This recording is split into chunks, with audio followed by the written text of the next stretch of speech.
Imagine a life where your thoughts shape your reality.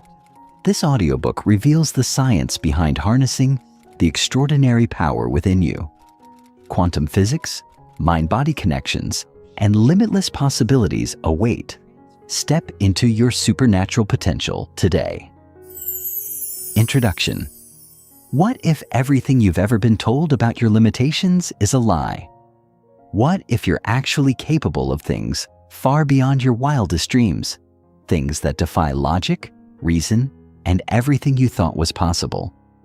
Picture this: waking up tomorrow with a life filled with limitless possibilities, where your health, wealth, relationships, and every dream you've had for yourself have already started to manifest. You might think that sounds impossible, but it's not. It's not magic or luck. It's science. And it's available to anyone who is willing to unlock it. You're about to embark on a journey where you will discover that the supernatural is not some mystical force reserved for the chosen few. It's the natural state of every human being, just waiting to be awakened. Every single person has the potential to tap into a higher state of consciousness, harness the power of their thoughts, and reshape their reality. You have the power within you right now, whether you believe it or not. It's simply a matter of understanding the extraordinary connection between your mind, your body, and the world around you. And in this chapter, I'm going to show you exactly how to access it. The power of your mind-body connection. We've all heard that our thoughts have power, but did you know that your thoughts literally shape your reality? This isn't just a nice thought. It's a scientifically proven fact. The mind and body are not separate entities. They are intricately connected in ways that have the potential to transform your life. What you think, believe, and expect directly influences your body's biochemistry, your emotions, and your physical reality. Your mind is like the architect of your life, sending blueprints to your body, which then manifests those blueprints into physical form. Whether you're aware of it or not, every thought you have is either building the life of your dreams or creating the life you're trying to escape. Now imagine if you could control this process. What if you could consciously program your mind to create the life you've always wanted? What if you could activate the innate healing abilities within your body or manifest abundance, love, and success just by aligning your thoughts with your desires? That's not just wishful thinking, it's science. Studies in neuroplasticity and epigenetics show that our brains and bodies are constantly changing in response to our thoughts and environment. In other words, you can rewire your mind and body to create new, healthier patterns, overcome limitations, and access your full potential. Beliefs shape your reality, the science behind transformation. So, if the mind has this kind of power, why don't more people tap into it? The answer lies in beliefs. Our beliefs, what we've been conditioned to accept as truth, are the filters through which we perceive reality. And most of the time, these beliefs are limiting, shaped by our past experiences, society, and family. But here's the powerful truth. Your beliefs don't have to define your future. In fact, you can change them. The key to unlocking your supernatural potential lies in understanding that your beliefs shape every aspect of your life. They dictate the reality you experience, whether you're aware of it or not.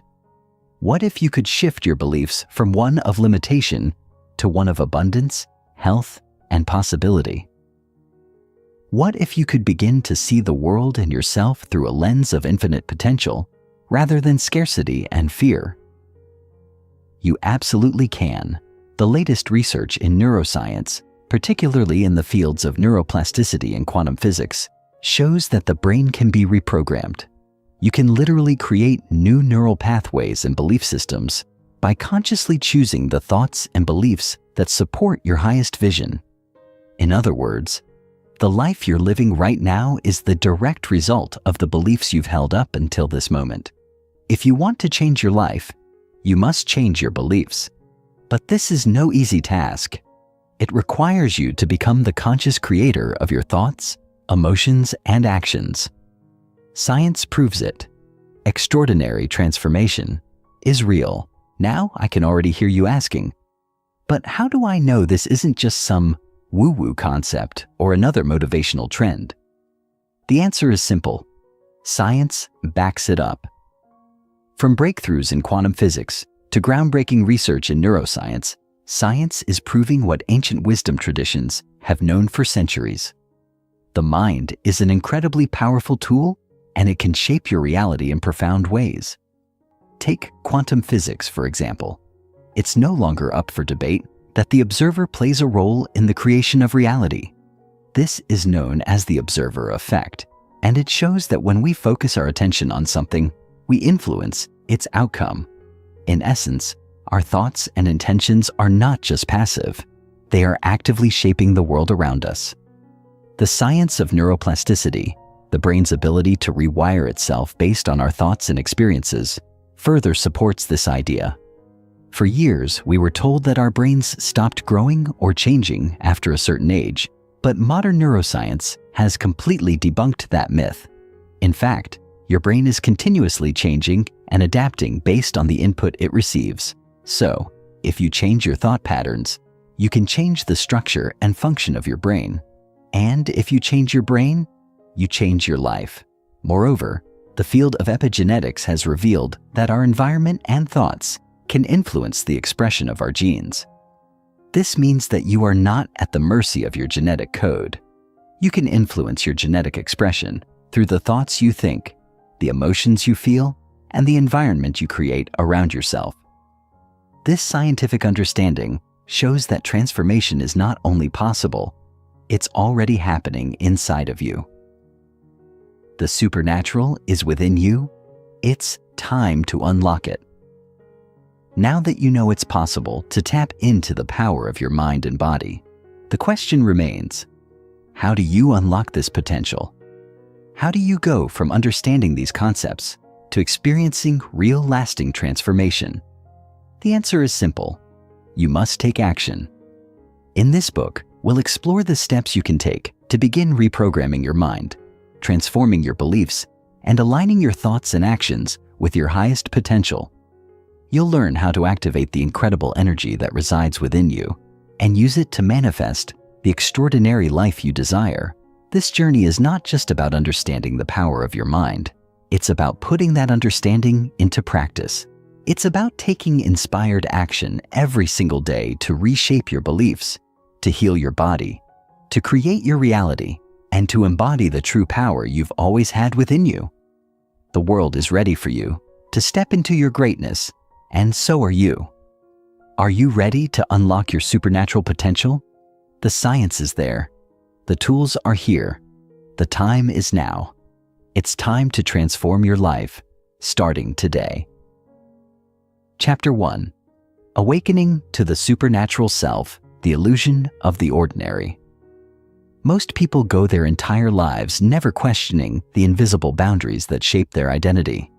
They wake up each day with a familiar set of thoughts, feel the same habitual emotions, and follow the same routines, often without ever realizing they're living in a repetitive loop. For them, life is a predictable cycle, and their sense of self is tightly bound to their past experiences, past hurts, past victories, and past beliefs. But what if this version of normal isn't natural at all? What if being ordinary is the real illusion? In the stillness of those quiet moments, between breaths, between thoughts, something inside you has always known there is more. More to feel, more to be, more to discover. This book is about that more.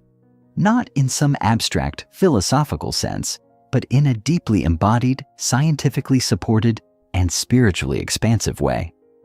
Because becoming supernatural isn't about becoming someone else. It's about shedding the layers of who you were told to be so you can remember who you truly are. You are more than your body.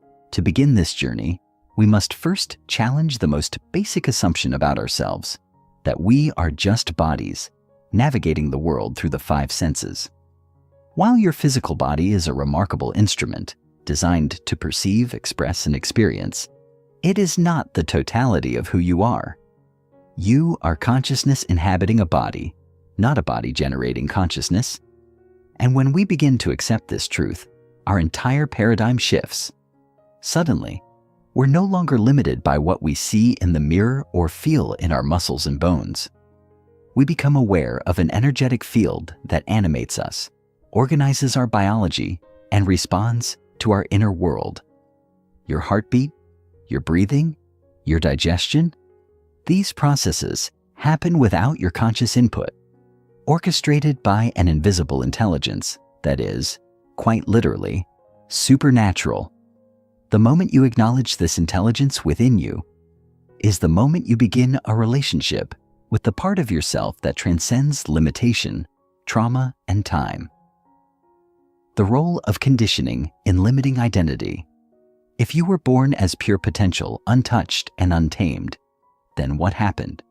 Why, over time, did you begin to believe in limitation, fear, and separation? The answer is simple but profound. Conditioning. From the moment you took your first breath, you began absorbing information. You learned through observation, through language, through repetition. You were told what was possible and what wasn't, who you could be and who you couldn't. These messages didn't just stay in your conscious mind, they sank deeper, programming your subconscious like software running in the background. Over years, these beliefs calcified into identity. And now, many people live in invisible prisons built from outdated emotional experiences, inherited family narratives, and cultural constructs. They become their history. But what science now tells us is that these patterns are not fixed. Your brain is plastic. It can rewire itself. Your genes are not your destiny. They respond to environment, and environment includes your thoughts and emotions. This means that who you have been does not determine who you can become. That's the entry point into transformation. The personality-personal reality loop. Here's something that most people never realize, and yet it determines the quality of their entire life. Your personality creates your personal reality. Let that sink in. Your thoughts, your emotional states, your behaviors, they shape the lens through which you perceive the world, and in turn, create your experience of it. If you constantly think about your past, feel emotions like guilt, frustration, or resentment, and behave in ways that reinforce those patterns, then your future will look an awful lot like your past. Not because it has to, but because that's the signal you're continuously broadcasting into the field of possibilities. You are telling life, "More of this, please." And the universe responds, not with judgment, but with precision. It mirrors you. To change your life, you must change your personality. That's not a quick fix. It's a deliberate, moment-by-moment process of becoming aware of who you've been and choosing to show up differently. Thought by thought, emotion by emotion, choice by choice. The energy behind creation. Now, let's talk about energy. This isn't esoteric fluff, it's physics. Everything in the universe is made of energy, vibrating at different frequencies, including you. Your thoughts have energy. Your emotions generate measurable electromagnetic fields. Your body emits light. Science has shown this over and over, from quantum mechanics to neuroscience. When you think a thought, you are creating electrical activity in the brain. When you feel an emotion, you are altering the magnetic field of the heart. Together, these signals broadcast a frequency into the field around you. That field, the quantum field, is where all possibilities exist. So, if you want to attract a new reality, you must match the energy of that reality. You can't create abundance from a state of lack or love from a state of fear. Your internal state must align with the future you desire, not the past you regret. That's where the real work begins, learning to feel the emotions of your desired future before it arrives. That's how you draw it to you, not through effort alone, but through energetic alignment. consciousness as the real frontier. Let's take it one step deeper. The new frontier of science is not outer space, it's inner space.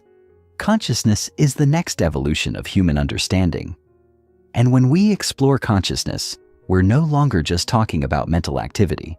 We're talking about the source of reality itself.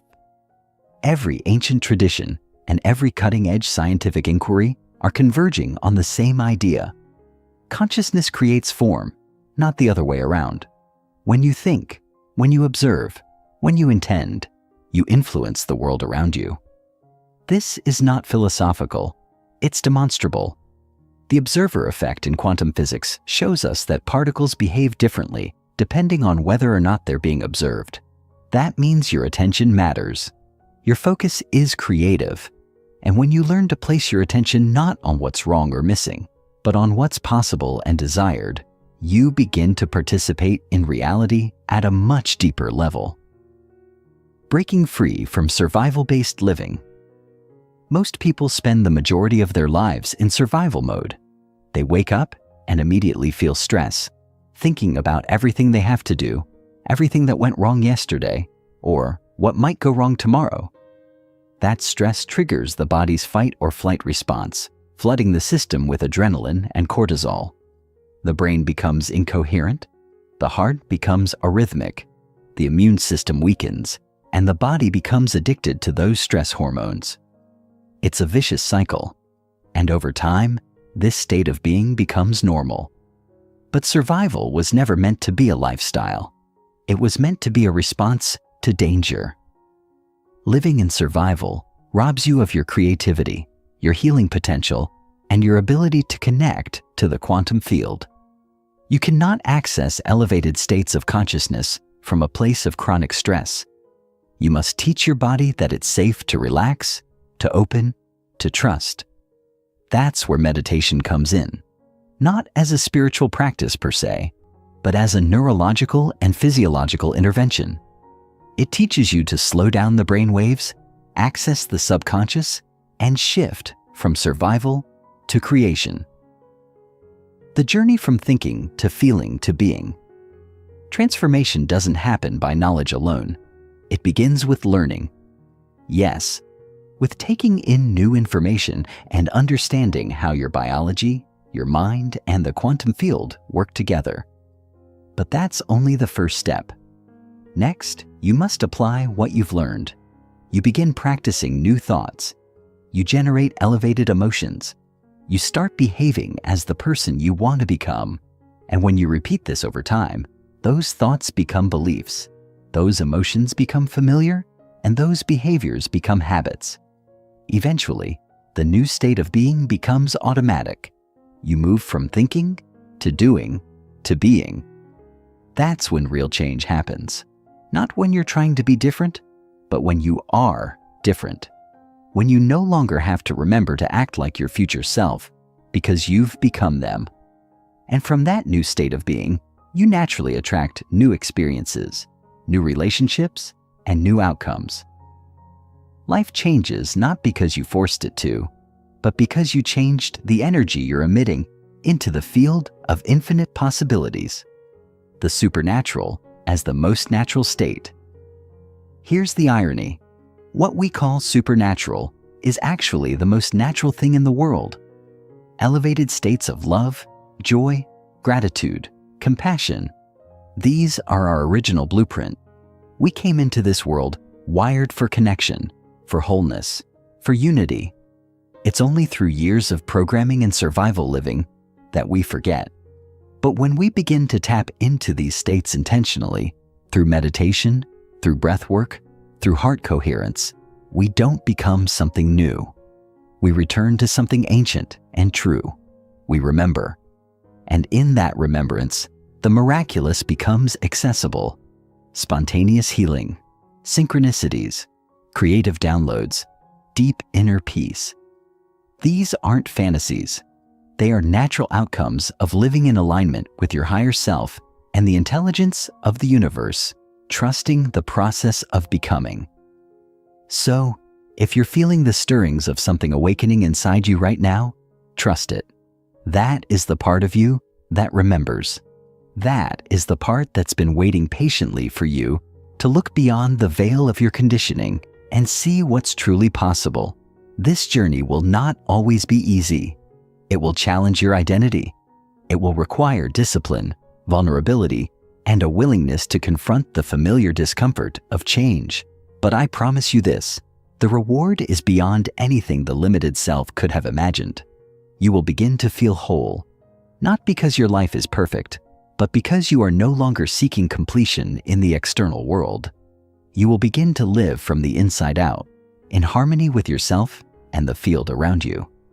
And that, in every sense of the word, is supernatural. Chapter 2.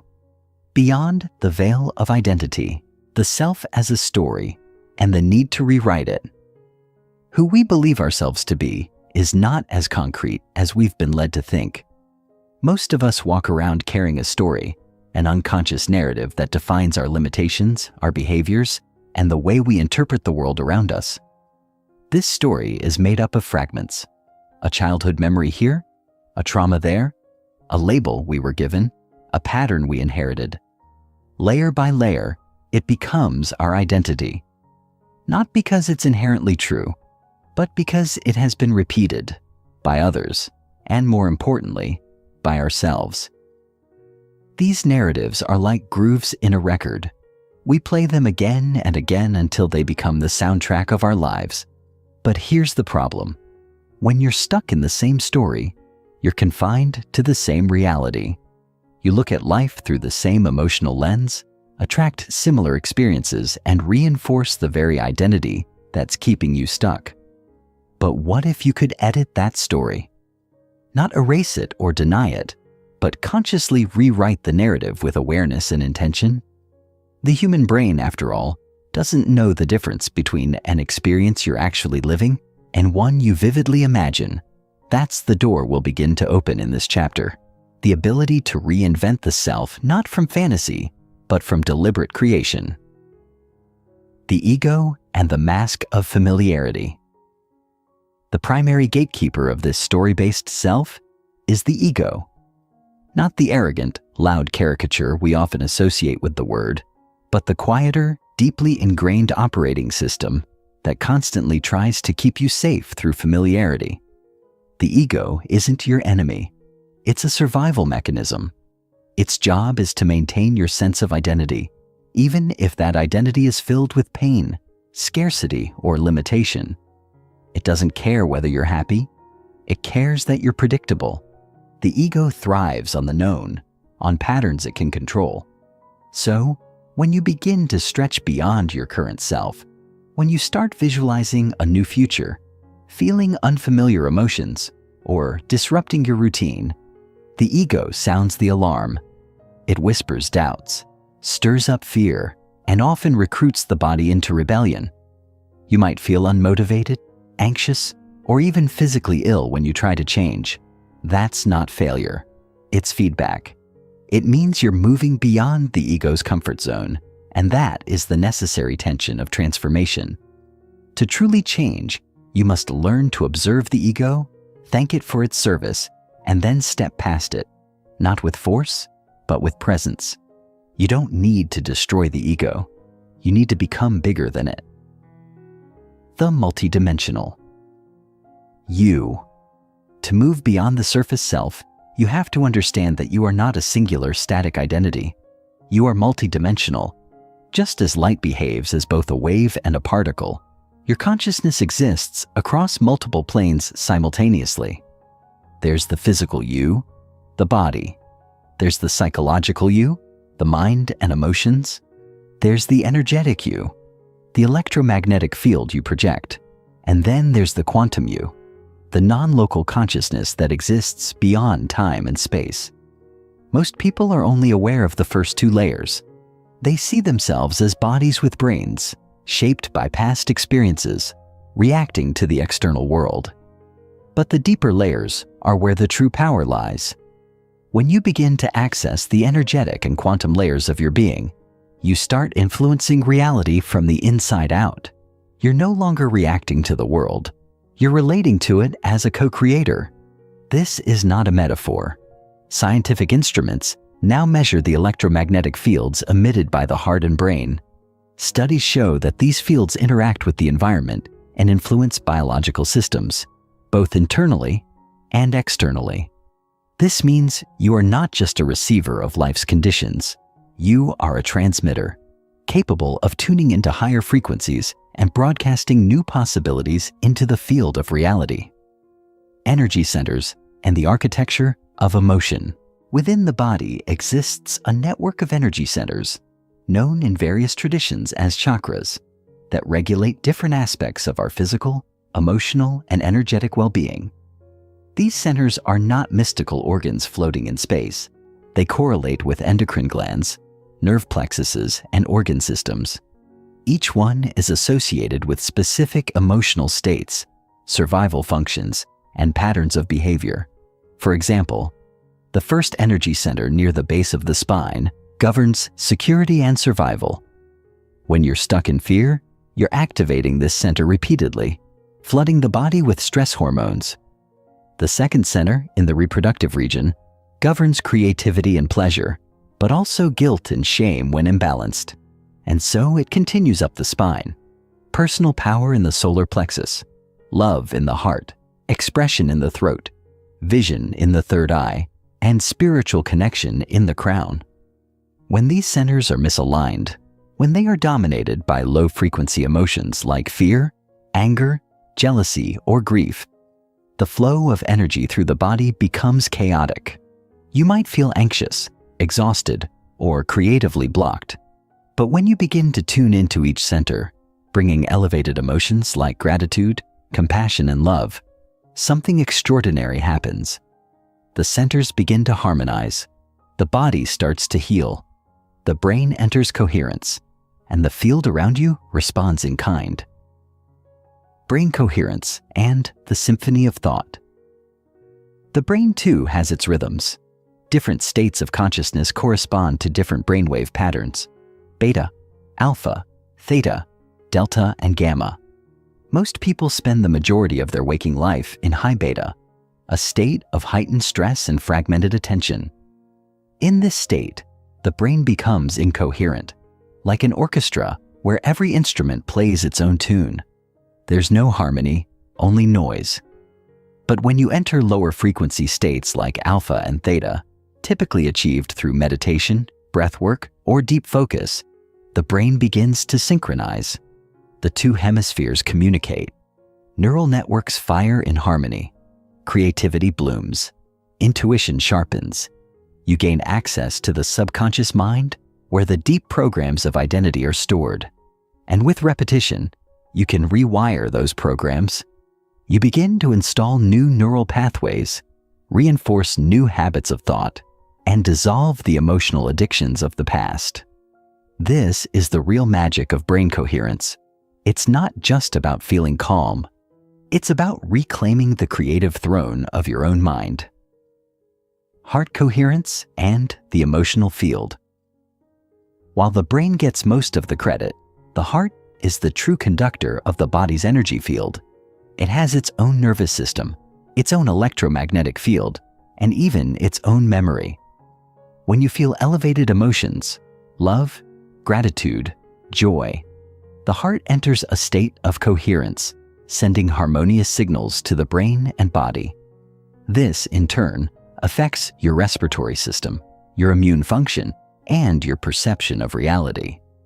Heart coherence is not just a nice feeling. It's a measurable physiological state. It brings the body into balance, the mind into clarity, and the energy field into resonance with higher frequencies. This is why so many meditative practices emphasize feelings of compassion and gratitude, not because they're morally superior, but because they are biologically and energetically transformative. When you live from the heart, you're no longer reacting from fear. You're creating from love, and love is the frequency of creation. Time as a construct, and how to step out of it. To truly become supernatural, you must step outside of the linear concept of time. Most people live in a cause and effect model. Past events cause present emotions, and those emotions influence future outcomes. But in the quantum model, time is not a straight line, it's a field. All potentials exist simultaneously, and your internal state selects which version of reality you tune into. This is why changing your state of being changes your future. When you meditate and feel the emotions of your desired future as if it's already happened, you're not pretending. You're collapsing time. You're creating a new cause in the present that produces an effect in the quantum field. The more you practice this, the more your body begins to believe it's living in that future. And the field responds, not later, but now. This is not wishful thinking. It's vibrational physics. The future is not something you wait for. It's something you embody. Rehearsing the future into being. Mental rehearsal is one of the most powerful tools for transformation. Olympic athletes use it. Neurosurgeons use it. And now you can use it to become the future version of yourself. The brain does not distinguish between real and imagined experiences. It wires them the same way. So when you vividly imagine yourself walking confidently, healing completely, speaking with clarity, or loving without fear, you are literally programming your brain and body into a new state of being. But it must be more than visualization. You must feel it. Emotion is the fuel that drives intention into reality. Without elevated emotion, a thought is just a thought. But with it, that thought becomes a signal to the field, a magnetic imprint of your future self. So take the time to rehearse, see it, feel it, become it. The more you practice this, the less your past defines you, and the more your future pulls you forward. Living from the inside out.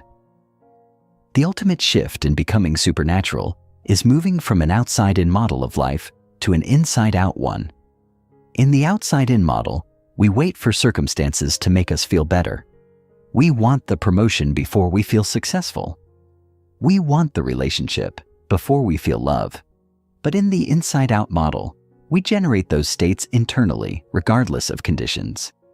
And in doing so, we begin to attract experiences that reflect our internal state. It's not magic, it's alignment. When you live from the inside out, you become the cause, not the effect. You are no longer defined by your environment. You are defining it. That's when life starts to feel effortless, not because challenges disappear, but because your identity is no longer anchored in fear. You become someone who trusts life, who radiates coherence, who creates beauty just by being. And in a world desperate for authenticity, your very presence becomes medicine. Chapter 3. The Quantum Field and the Architecture of Possibility. Reality is not fixed, it is fluid. Most people have been conditioned to believe that reality is objective, stable, and consistent across time, that what we see, hear, and touch is real simply because it exists independently of us. But modern quantum physics challenges that belief at its very core. At the subatomic level, particles do not exist in fixed states, but as probabilities, a range of potential outcomes that only collapse into a physical state when observed. This is not abstract theory. It's the strange, yet experimentally confirmed truth of our universe. What this implies is that your very act of observation, your focus, your attention, your intention, can influence the formation of reality. Now imagine the implications if your thoughts, beliefs, and emotions are forms of observation, each casting a vote in the quantum field for what becomes real. This field, invisible yet omnipresent, contains infinite versions of you and your life. The healthy you, the abundant you, the inspired you, all exist simultaneously as energetic possibilities, waiting to be selected. To become supernatural, you must learn how to navigate this field, not passively, but as a conscious participant, shaping your destiny through frequency, coherence, and alignment. You are a quantum broadcast tower. Your thoughts are electric, your emotions are magnetic, and together they form an electromagnetic signature that you broadcast into the field. This signal is not metaphorical, it's measurable. The brain emits electromagnetic waves, and the heart's field is even more powerful, extending several feet outside the body. When these signals are coherent, aligned, and elevated, they function like a tuning fork, resonating with similar frequencies in the field. Think of your body as a broadcasting tower. The clearer and stronger your signal, the more precisely you draw matching potentials toward you. But when your thoughts are rooted in fear, lack, or resentment, and your emotions echo the same, you're tuning into low-frequency outcomes. You're broadcasting a signal of the past, and the field reflects that reality back to you. To attract a new future, you must change your signature in the present.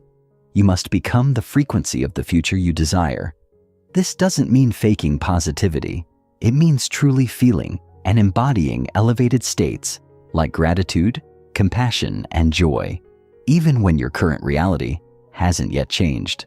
That is the essence of creative mastery, using your internal world to signal new outcomes before they manifest. The observer effect and your creative power. In the double-slit experiment, one of the most iconic discoveries in quantum physics, particles behave like waves until observed. Then, they snap into a particle. This means the act of observation itself changes the outcome. Applied to your life, this suggests that the way you observe reality, what you expect, focus on, and emotionally invest in, determines how reality materializes around you. If you constantly observe your life through the lens of limitation, your energy reinforces the probability of that limitation becoming real. But if you begin to observe life with the anticipation of change, growth, and newness, feeling the emotions of your desired outcomes before they arrive, you influence the quantum field to collapse those potentials into your physical reality. This is not about denial or escapism. It's about becoming a conscious observer. Every time you meditate, visualize, or practice elevated emotions, you're acting as the observer, influencing the quantum field. The stronger your presence, the more powerfully you collapse possibilities into form. Over time, this becomes a way of life. Less reaction, more creation. Less control, more coherence. You become the observer who chooses rather than the victim who copes. Coherence, the language the field understands. The quantum field doesn't speak English, Spanish, or Mandarin. It doesn't respond to your words, your begging, or even your goals. It responds to frequency, to vibration, to the energetic signal you emit moment by moment. Coherence is the alignment of your thoughts, feelings, and actions with a singular intent. When your mind is focused, your emotions are elevated, and your body is relaxed and present, your entire being becomes a harmonic broadcast. This state is what allows your signal to pierce through the noise of daily chaos and connect with the quantum field in a meaningful way.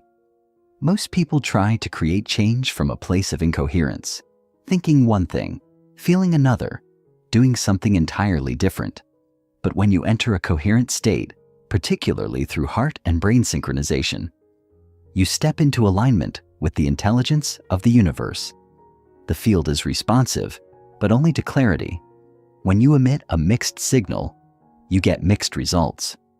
When your signal is pure, when your elevated emotions match your clear intention, creation becomes not only possible, but natural. It becomes a dance between you and the field, a co-creative rhythm of energy and form. The gap between intention and manifestation. One of the greatest frustrations on the path of transformation is the apparent delay between intention and manifestation.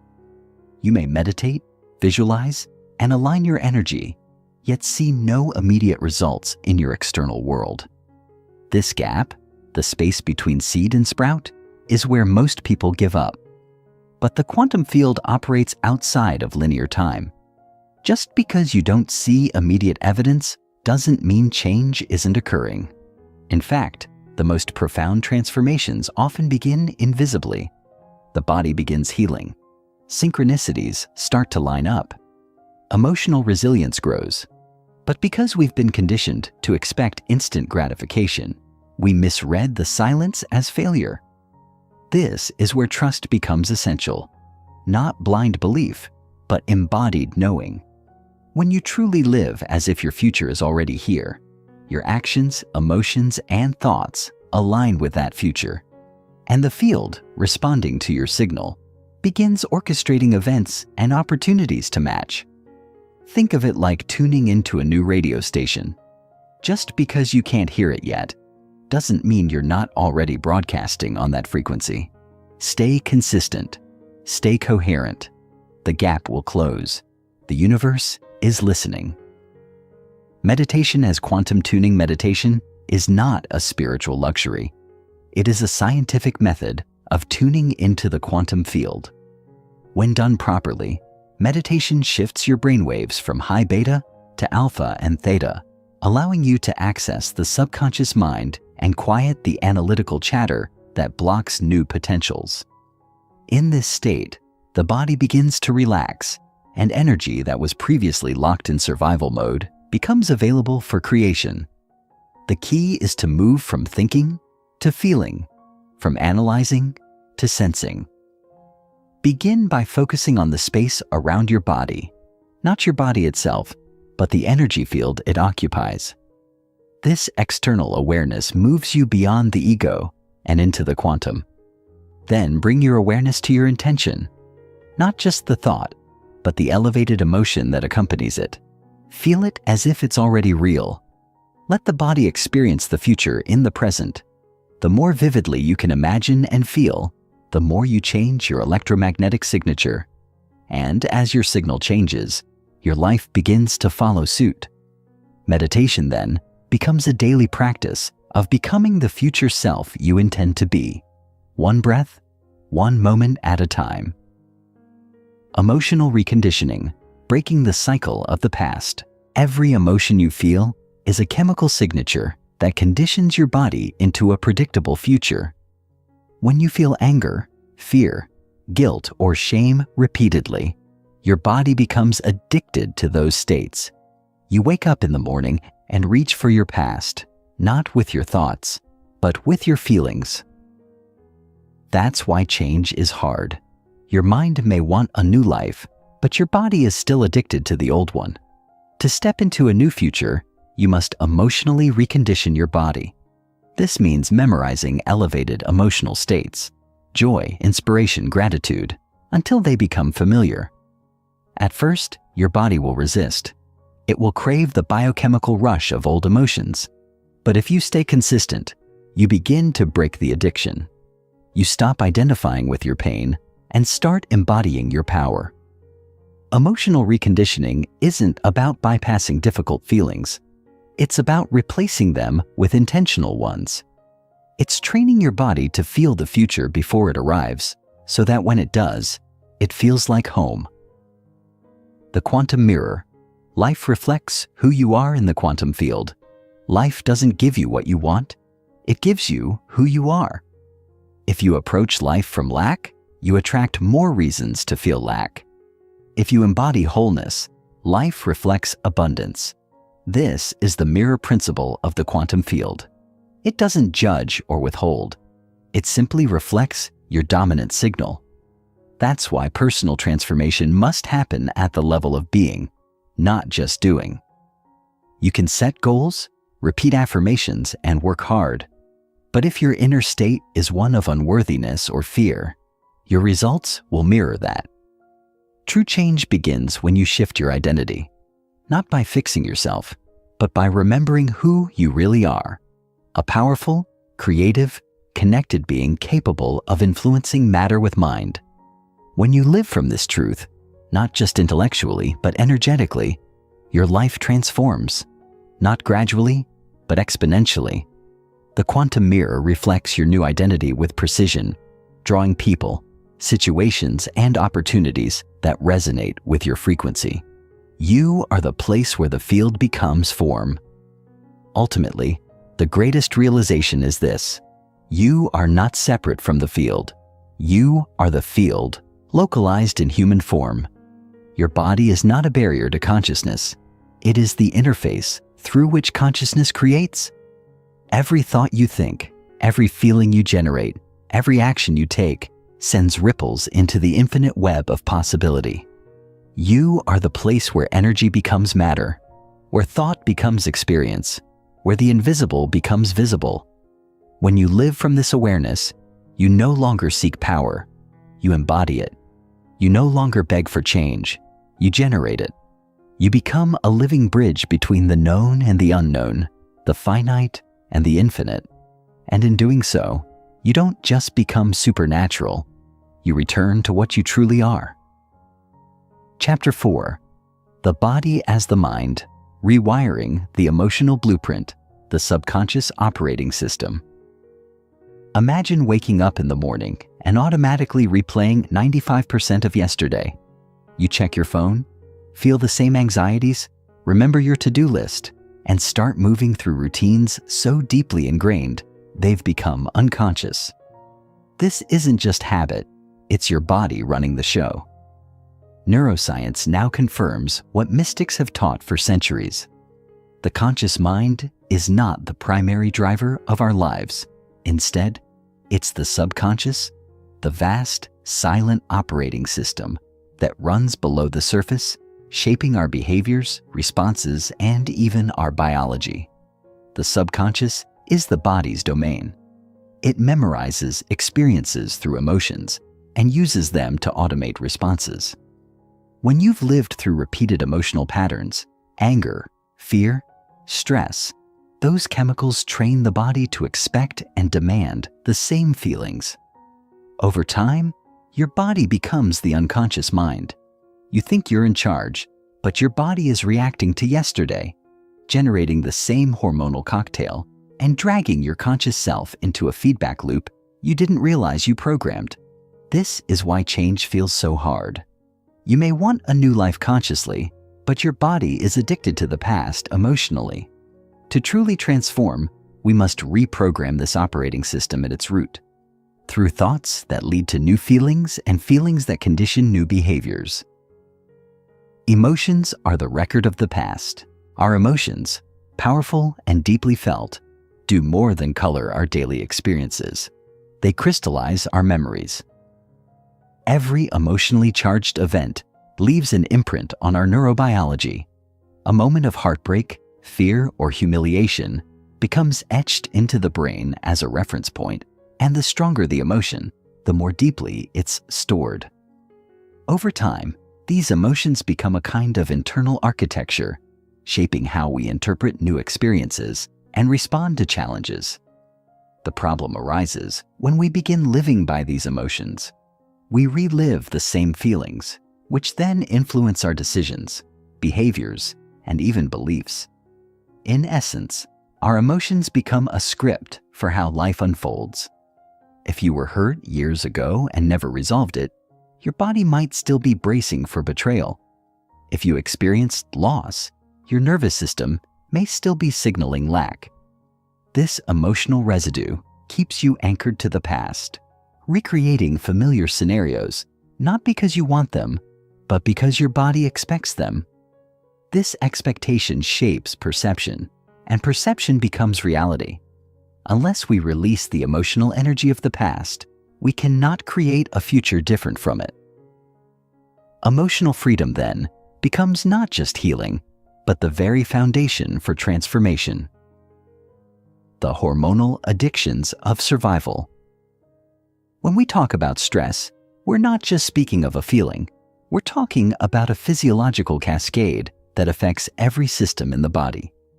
In survival mode, the brain signals the adrenal glands to release cortisol and adrenaline. Blood is redirected from the gut and higher brain centers to the muscles, preparing for fight or flight. Heart rate increases. Senses sharpen. This is a brilliant system, designed for short bursts.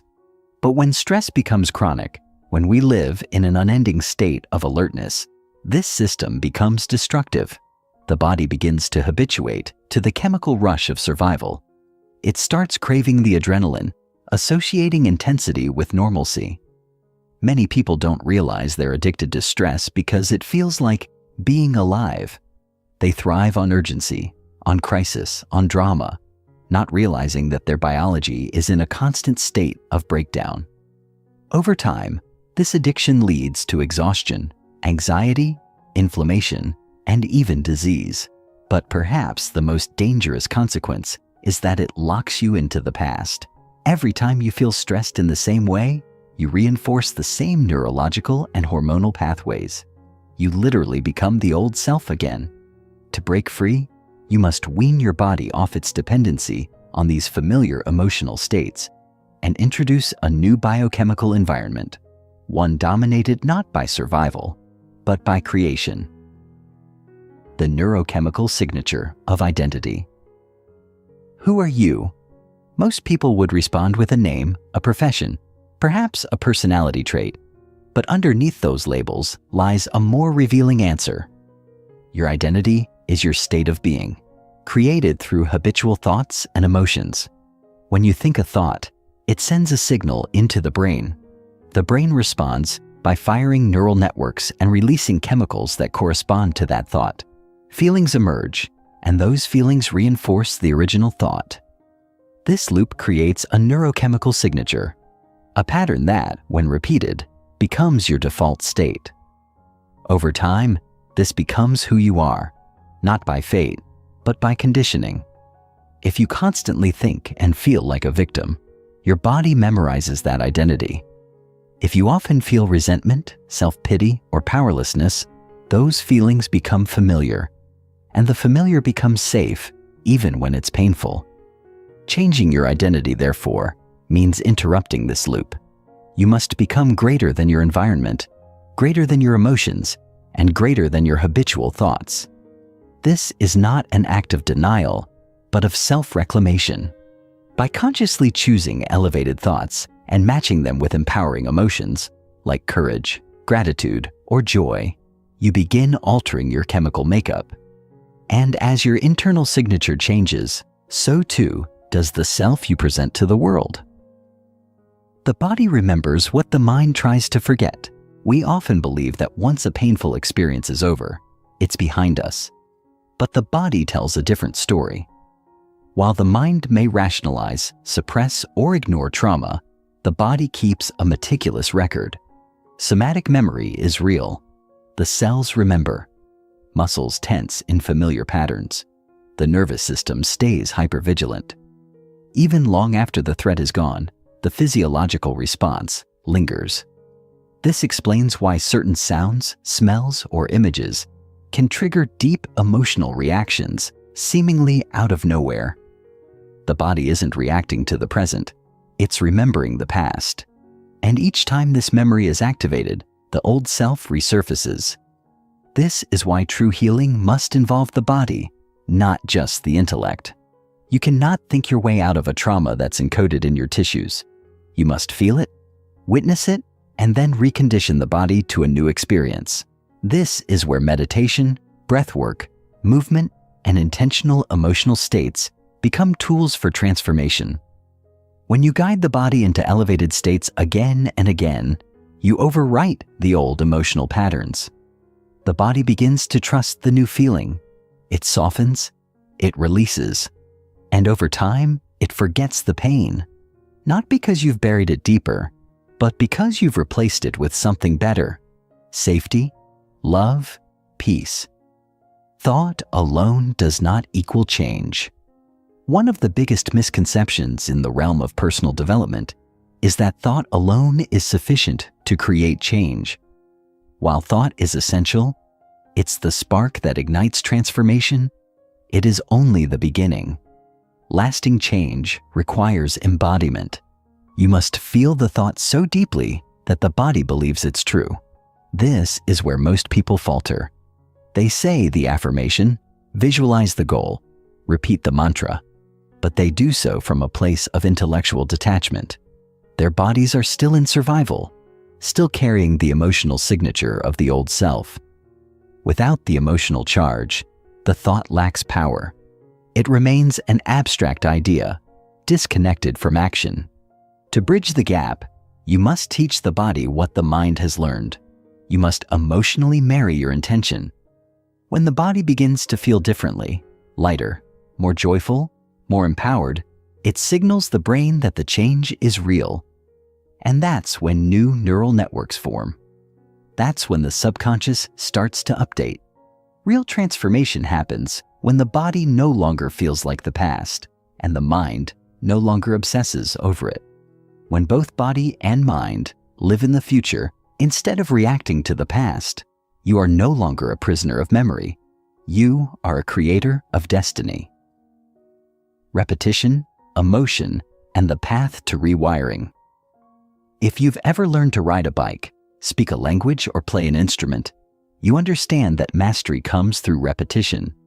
The same principle applies to rewiring the brain and body.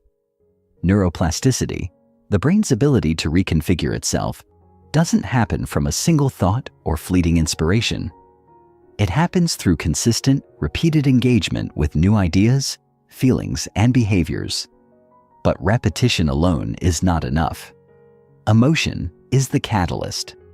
When you combine repetition with high emotional energy, joy, awe, gratitude, you accelerate change.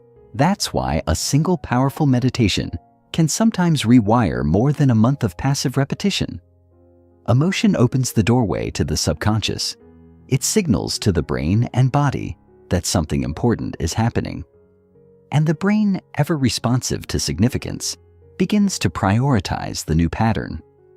This is why ritual, sacred practice, and intentional living are so effective. They combine repetition and emotion to impress new codes into the mind-body system. Over time, the old neural pathways weaken from disuse, while the new ones strengthen. The old emotional signatures fade, and new ones become dominant. You are not stuck. You are programmable. And the pen is in your hands. The mind-body loop and how to break it. The mind and body exist in a feedback loop, constantly influencing one another. Thoughts trigger emotions, and emotions validate thoughts. It's a dance, but in many people, it becomes a trap. They think of a problem, feel the stress, and then use that stress to justify more anxious thoughts. Breaking the loop requires a disruptive force, consciousness. The moment you become aware of the loop, you introduce a gap. In that gap is choice. You can interrupt the thought. You can breathe through the emotion. You can insert a new signal. This is why mindfulness and meditation are so powerful. Not because they make life easier, but because they give you a lever to shift the cycle. When you train your awareness, you begin to notice the patterns that once controlled you. You start choosing responses instead of reacting automatically. The mind becomes quieter. The body becomes calmer. And over time, the loop that once defined your suffering becomes the source of your freedom. Becoming the new emotional self. True transformation doesn't just change what you do. It changes how you feel. The goal is not to suppress emotion, but to upgrade it. Instead of reacting with fear, you respond with curiosity. Instead of defaulting to shame, you move with compassion. This shift happens when you begin to emotionally rehearse the self you want to become. Before the event, before the outcome, you feel the elevated state, love, peace, empowerment. You practice it until it becomes familiar. The brain doesn't know the difference between real and vividly imagined experiences. If you feel it deeply enough, the brain fires as if it's happening now. And the body, obedient to the chemistry of the brain, begins to align. This is how you become the new self, not by waiting for the external world to change, but by changing your internal state first. As your internal environment evolves, the external begins to mirror it. You attract different people, make new choices, and respond to life with grace.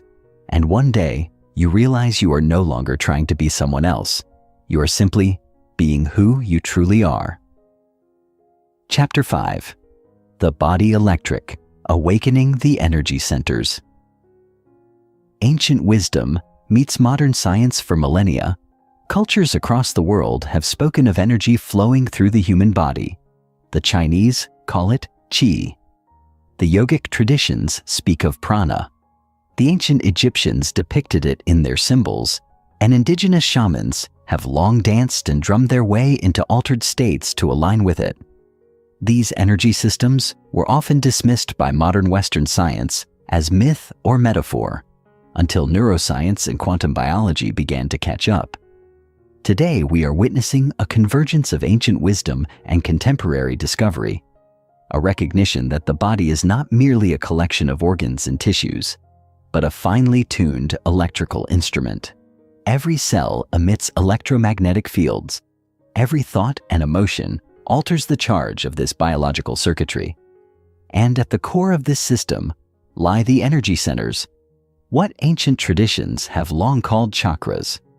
Far from being esoteric, these centers are now understood as the nexus points where the endocrine glands, nervous system clusters, and subtle energy fields intersect.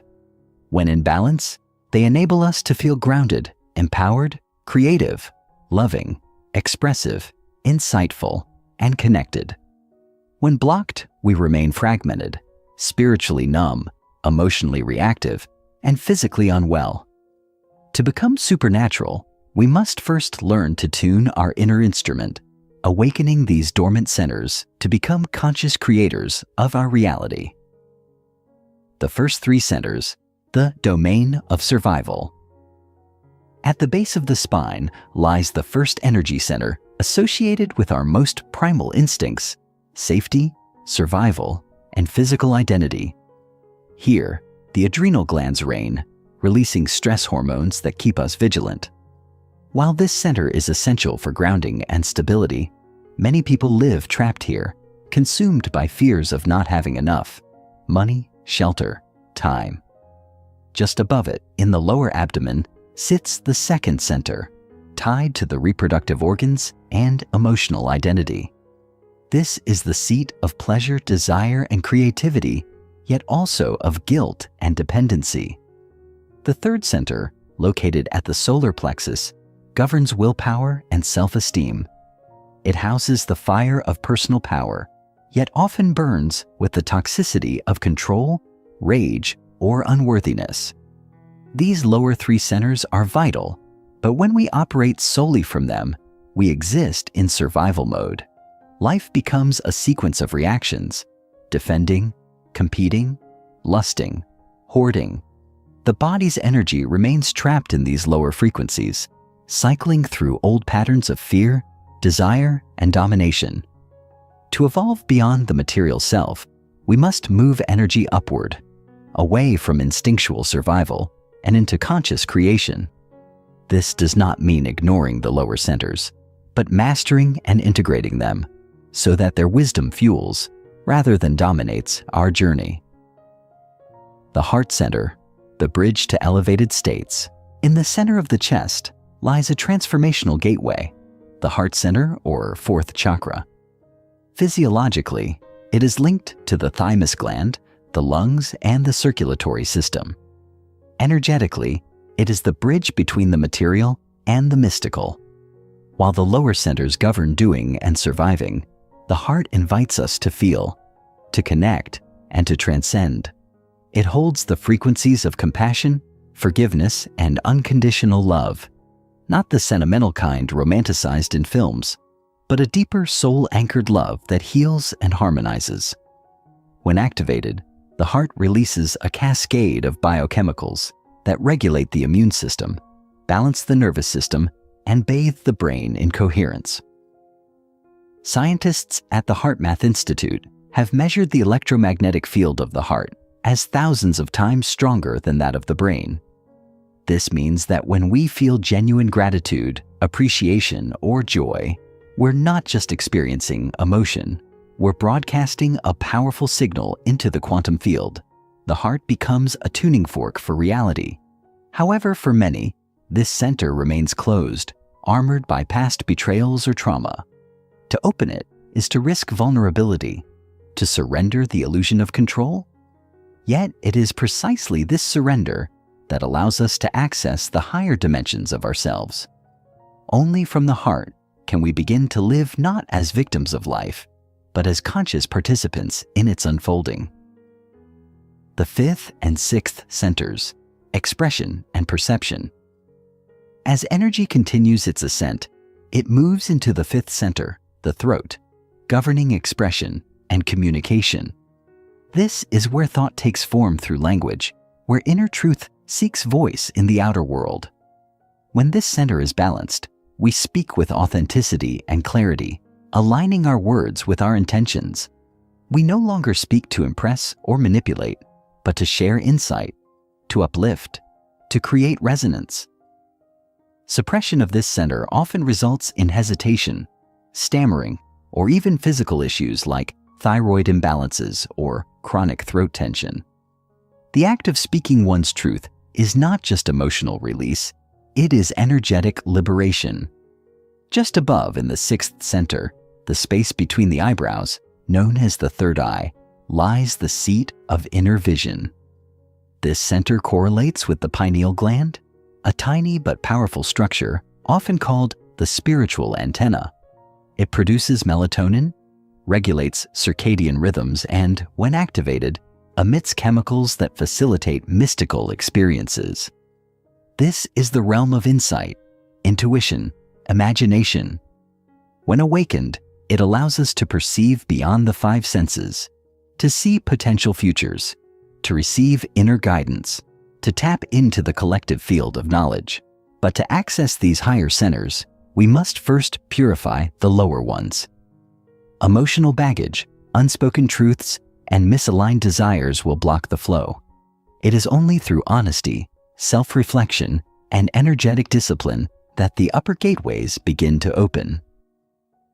The crown, portal to the infinite. The seventh and final energy center is the crown, located at the top of the head.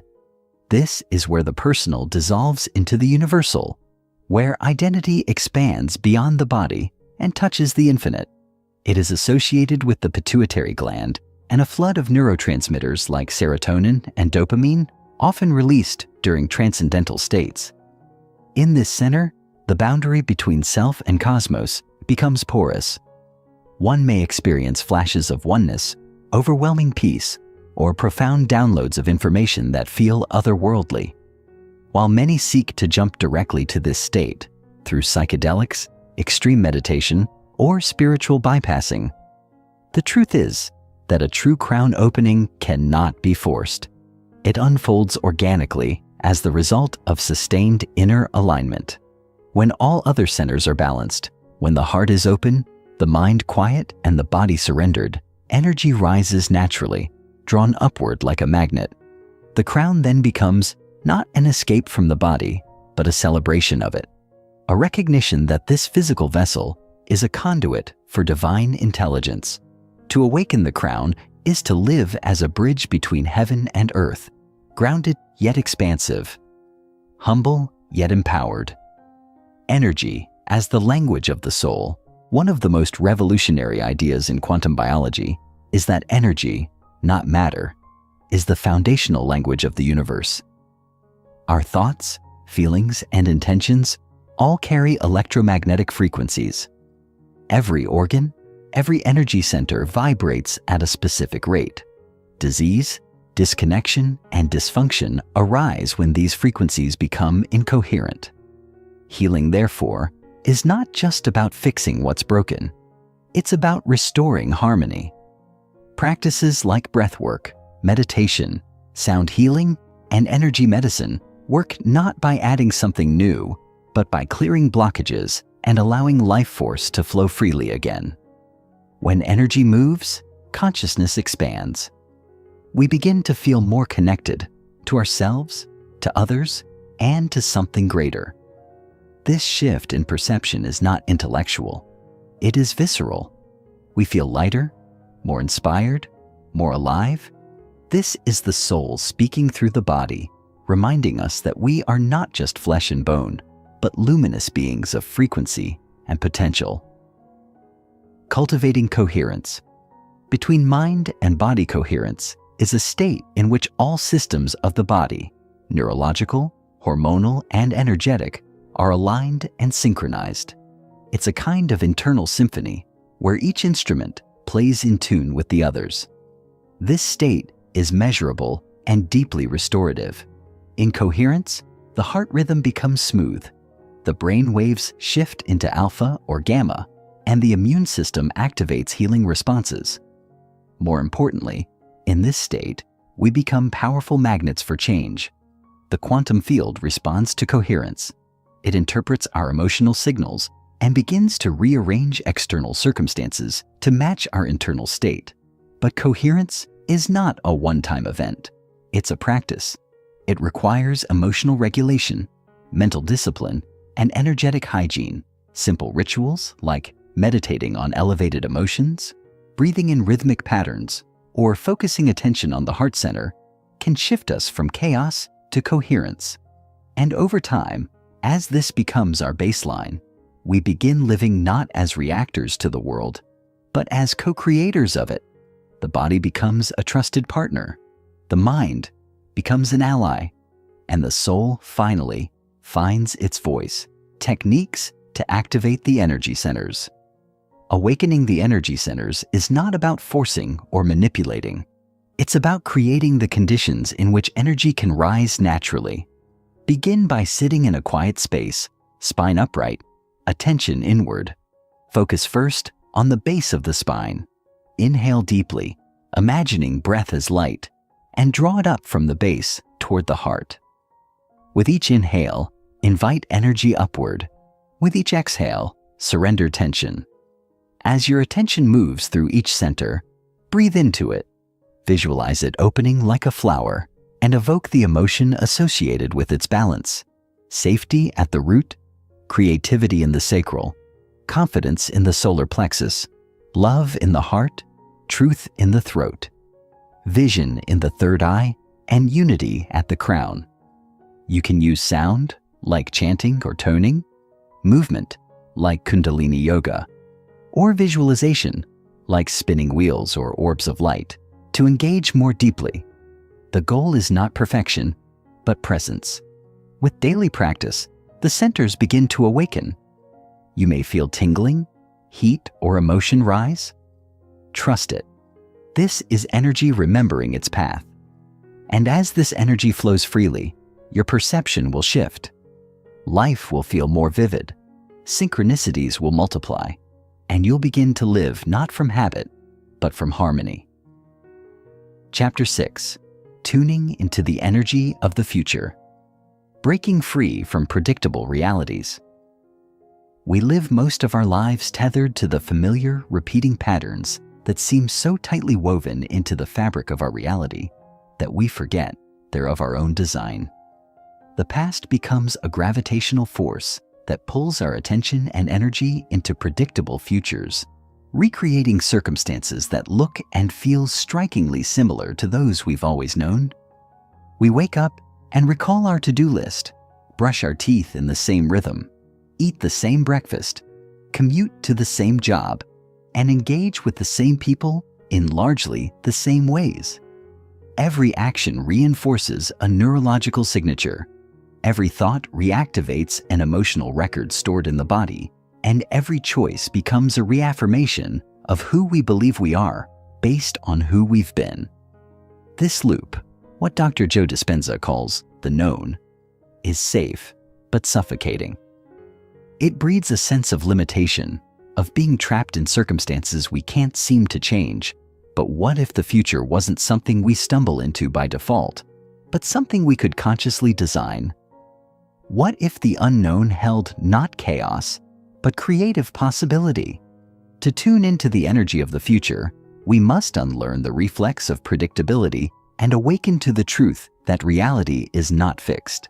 It is fluid, and our consciousness, our attention, intention, and emotion is the paintbrush with which we color its canvas. The quantum model of possibility. In the classical Newtonian worldview, we are machines in a deterministic universe. Everything operates through cause and effect, where one measurable force pushes another in a linear chain of reactions. But quantum physics shattered that framework.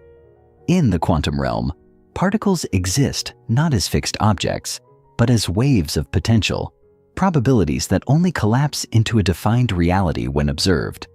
The observer, then, plays a role in shaping what becomes real. This understanding flips everything on its head. It suggests that our future is not etched in stone, but a sea of infinite possibilities waiting to be called forth. Each potential future exists as a frequency, vibrating in the field beyond time and space. When we focus our mind, direct our intention, and feel elevated emotions as if our desired future were already real, we begin to tune into that frequency. The quantum field responds not to what we want, but to who we are being. It reads our vibrational signature, which is the sum total of our thoughts and feelings in the present moment. If we think abundantly, but feel lack, we emit incoherence. But when thought and emotion align, when we not only think wealth, but feel the gratitude of already being abundant, we broadcast a powerful coherent signal into the field. This coherence becomes a magnetic pull, drawing experiences, people, and synchronicities that match our inner state. Mental rehearsal, becoming the future self. Mental rehearsal is not mere daydreaming. It is a neurological act of creation. Olympic athletes have long used visualization to improve performance, but neuroscience shows its applications go far beyond physical skill. When you imagine yourself performing an action, giving a confident speech, starting a business, healing your body, the same neural circuits light up in the brain as if you were physically doing it. With repetition, those circuits strengthen as if the event had already happened. The body begins to believe the future is now. But mental rehearsal must be done with clarity and emotion. It's not enough to vaguely wish for a better life. You must paint the picture in high definition. What does your future self look like? How do you walk, speak, make decisions? What are you feeling in that reality? Pride, freedom, peace? By rehearsing the thoughts, behaviors, and feelings of your future self, you condition your body to the new mind. Over time, this state becomes more familiar than the old self driven by fear and limitation. You are no longer trying to become something, you are being it now. And because your inner reality has shifted, the outer world begins to mirror that shift in astonishing ways. Elevated emotions, fuel for creation. While thought gives direction to our intent, emotion is the fuel that propels it into the field. Yet not all emotions carry the same frequency. Survival emotions, anger, fear, jealousy, are low vibrational and tied to the past. They contract the body's energy, closing the heart and reinforcing separation. Elevated emotions, gratitude, love, inspiration, are expansive. They open the energy centers, especially the heart, and synchronize the brain and body into a state of coherence. Gratitude is particularly potent because it signals to the body and subconscious that the event we desire has already happened. We don't feel thankful for something that hasn't occurred. We feel it because we believe it is real. When we combine clear intention, a mental picture of our desired outcome, with elevated emotion, the feeling of already having it, we create a powerful electromagnetic imprint that the quantum field responds to. Practicing elevated emotions daily, even before our external circumstances change, anchors us to the new timeline we are calling forth. The future doesn't begin when the new job arrives or the illness disappears. It begins the moment we feel differently about who we are. That shift in feeling becomes the beacon that attracts new experiences aligned with our evolved self. Collapsing time through present moment mastery. Most people live by the model of cause and effect. They wait for success to feel empowered, for love to feel worthy, for healing to feel whole. But by living in reaction, they reinforce the time-bound reality of waiting. Becoming supernatural means flipping this model. Instead of waiting for the effect to cause an emotional change, we create the cause by generating the emotion now. This is called causing an effect. When we fully inhabit a state of being aligned with our desired future, emotionally, mentally, energetically, we begin to collapse the timeline between us and that outcome. Time becomes irrelevant because we are already living the reality internally. The field, which exists beyond time and space, does not distinguish between the real and the vividly imagined. It only reads vibration. When that vibration is coherent and sustained, miracles unfold. Synchronicities increase, coincidences accelerate, and what once seemed distant suddenly appears before us with a stunning precision. This is not magic. It's physics aligned with conscious intention. The challenge lies in maintaining that internal state, regardless of what the outer world shows. Faith becomes essential, not blind belief, but a deep knowing that reality is catching up to who we've become. Anchoring into the unknown. The unknown scares the ego because it cannot control or predict it. But the unknown is where all transformation resides. Our old personality, formed from past experiences and emotional memories, will resist this uncertainty, trying to lure us back into the safety of habit. It whispers familiar doubts. This won't work. You're not good enough. You've failed before. These thoughts are not truths. They're echoes of a self that no longer exists. To evolve, we must become comfortable in the mystery. We must learn to love the space between where we are and where we're going. That space, rich with potential, is where the magic happens. Meditative practice becomes crucial here. By sitting in stillness, withdrawing attention from the senses, and surrendering identity to the field, we practice being no body, no thing, no time. In that space, we commune with the divine intelligence that organizes all creation. We tune into the signal of our future, and in doing so, we begin to draw it toward us. It may not unfold as we expect, but it will unfold in alignment with the vibration we consistently emit. From personality to personal reality. Our personal reality is a mirror of our personality, which is composed of how we think, act, and feel. To change our life, we must change ourselves. This may sound simplistic, but it is the key most people overlook. They seek to change their circumstances while clinging to the same thoughts, emotional reactions, and unconscious habits that created them. Real change requires becoming unfamiliar to ourselves. It requires observing our inner dialogue, interrupting autopilot behaviors, and choosing differently.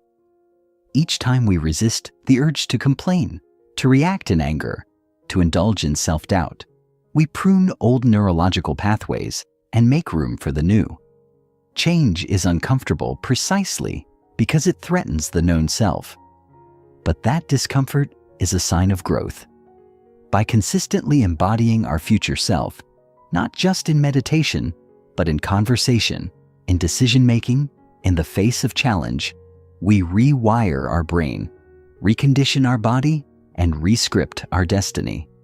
Life no longer happens to us. It flows through us as us, in alignment with the version of reality we've chosen to tune into. Daily practices to tune the frequency. To consistently live as your future self, daily practice is non-negotiable. Begin each day not by remembering your problems, but by remembering your vision. Before your feet hit the floor, take a few minutes to connect with the elevated emotions of your future: joy, freedom, gratitude. Visualize your day as your future self would experience it. Throughout the day, become aware of your energy.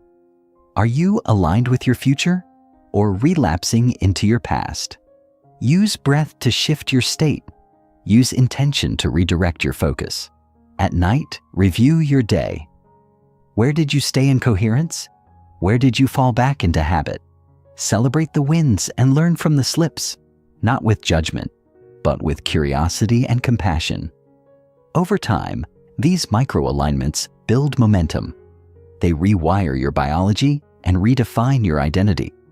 You begin to notice different opportunities, attract different people, and make decisions from a place of power rather than fear. This is the embodiment of change, not a single event, but a sustained evolution anchored in daily practice. Chapter 7. The Pineal Gland. Gateway to the mystical, the ancient key hidden in the brain's core, deep within the center of the brain, nestled between the two hemispheres, lies a small pine cone-shaped gland called the pineal gland. Though diminutive in size, its influence and historical significance are enormous. Known since antiquity as the seat of the soul, this gland has been revered by mystics, philosophers, and spiritual practitioners across cultures and eras. The Egyptians portrayed it as the Eye of Horus. Hindu sages depicted it as the third eye or Ajna chakra, and philosophers such as Descartes referred to it as the place where the soul connects to the physical body. It's not difficult to see why. The pineal gland sits at a unique crossroads, bridging the physical and metaphysical, the neurological and the spiritual. But in modern times, its role has been reduced primarily to the regulation of melatonin, the hormone that governs sleep-wake cycles. While this biological function is vital, it barely scratches the surface of what this tiny gland is truly capable of. What ancient wisdom intuitively understood, modern science is only beginning to rediscover. That the pineal gland is not just a regulator of circadian rhythms, but a gateway into higher consciousness. When properly activated, it can serve as an antenna that tunes into frequencies far beyond our ordinary perception. A biological transducer for higher dimensions. From a scientific standpoint, the pineal gland is a photosensitive organ rich in piezoelectric crystals, primarily calcite microcrystals, similar to those found in radio receivers. This means it has the remarkable ability to convert energy from one form into another. Just like a quartz crystal in a watch or a radio oscillator, these crystals in the pineal gland can vibrate when subjected to pressure or electromagnetic stimulation, emitting frequencies in response. This opens the possibility that the pineal gland can act as a transducer between physical signals and higher energetic realities. When we engage in practices like breathwork, focused meditation, or elevated emotional states, we begin to generate pressure in the cerebrospinal fluid, which in turn stimulates the pineal gland. This stimulation activates its piezoelectric properties and causes it to emit coherent electromagnetic signals. But more than just emitting energy, the pineal also receives. It can tune into higher dimensional frequencies that are not visible to the five senses, but are still very real. These include visions, insights, and mystical experiences that transcend ordinary thought. In moments of deep inner stillness, when our brain waves shift into slower, more coherent patterns, the pineal becomes a receiver of light and information from beyond the material world. What we often interpret as flashes of intuition or divine messages may, in fact, be our pineal gland decoding non-ordinary frequencies into meaningful perception. The mechanics of inner alchemy. The activation of the pineal gland is not random. It follows a specific, replicable process rooted in both physiology and energy. It begins with intention, the clear decision to enter the inner world, to transcend the limits of the senses and awaken to a deeper truth. From there, breath becomes the vehicle. By engaging in rhythmic breathing patterns, especially ones that draw cerebrospinal fluid upward along the spine, we create hydraulic pressure that massages the pineal gland from below. Simultaneously, we engage muscles like the perineum and abdomen in subtle contractions that pump this fluid with precision and force. As the fluid moves upward, it passes through the spinal canal and enters the ventricles of the brain, where it bathes and stimulates the pineal. This process also increases electromagnetic activity in the brain, creating a coherent field that facilitates altered states of awareness. With continued practice, this inner alchemy opens the door to profound experiences, spontaneous visions, feelings of cosmic unity, encounters with intelligence or divine presence, and even the perception of being outside time and space. What's fascinating is that these phenomena are not anomalies. They are a natural result of unlocking a dormant capacity within us, one that has always been there, waiting for us to remember how to use it. The pineal gland, when awakened, allows us to peer into the quantum field and experience ourselves as consciousness beyond the confines of flesh. Brainwaves and the tuning of consciousness. Understanding the relationship between brainwaves and pineal activation is essential to grasping how mystical states are accessed. The typical waking state is dominated by beta brainwaves, rapid scattered frequencies associated with stress, decision-making, and sensory overload. In this state, the neocortex is overactive, the body is in survival mode, and the pineal remains largely dormant. But when we close our eyes, slow our breathing, and withdraw attention from the external world, brainwaves begin to shift into alpha, a state of calm, introspective awareness. Deeper meditation leads to even slower waves. Theta, associated with dreamlike imagery and deep subconscious insight. And delta, the frequency of deep sleep and bodily regeneration. Between these states lies a window, the realm of gamma waves, that is particularly associated with mystical experiences. Gamma waves are the fastest frequencies the brain produces and are typically generated during moments of profound compassion, unity, or spiritual awakening. During pineal activation, high-amplitude gamma waves surge through the brain, uniting disparate regions into a harmonized whole. The result is a feeling of oneness, timelessness, and transcendent knowing. These aren't just poetic states. They are measurable neurological events that correspond to the activation of latent faculties within the brain. By cultivating a meditation practice that regularly accesses these states, we train the brain to stay in coherence longer and to more easily enter mystical awareness. Vision beyond sight, the inner screen awakens. One of the most powerful effects of pineal activation is the awakening of the mind's eye. The third eye, as it's often called, refers to the ability to see beyond physical sight, to perceive visions, symbols, and archetypal images that carry deep spiritual meaning. When the pineal is dormant, this screen remains dark, and our perception is limited to the five senses. But when the gland is activated through meditation and coherent energy, the inner screen lights up.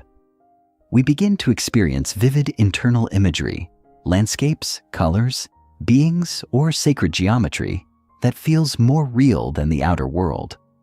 These visions are not hallucinations. They are transmissions from the quantum field, decoded by the pineal into perceptible form. Many report receiving information, teachings, or healing guidance from these inner experiences, often accompanied by a feeling of unconditional love or divine presence. The key is to stay open, curious, and receptive, neither analyzing nor dismissing what appears. In this space, we are no longer bound by linear thinking or logical constraints. We become dreamers in the quantum field, participating in a sacred conversation between soul and source. Detoxifying and reawakening the sacred gland. Unfortunately, in our modern world, the pineal gland is often calcified, weakened by a toxic cocktail of environmental pollutants, fluoride, poor nutrition, and chronic stress. This calcification dulls its sensitivity and diminishes our intuitive capacities.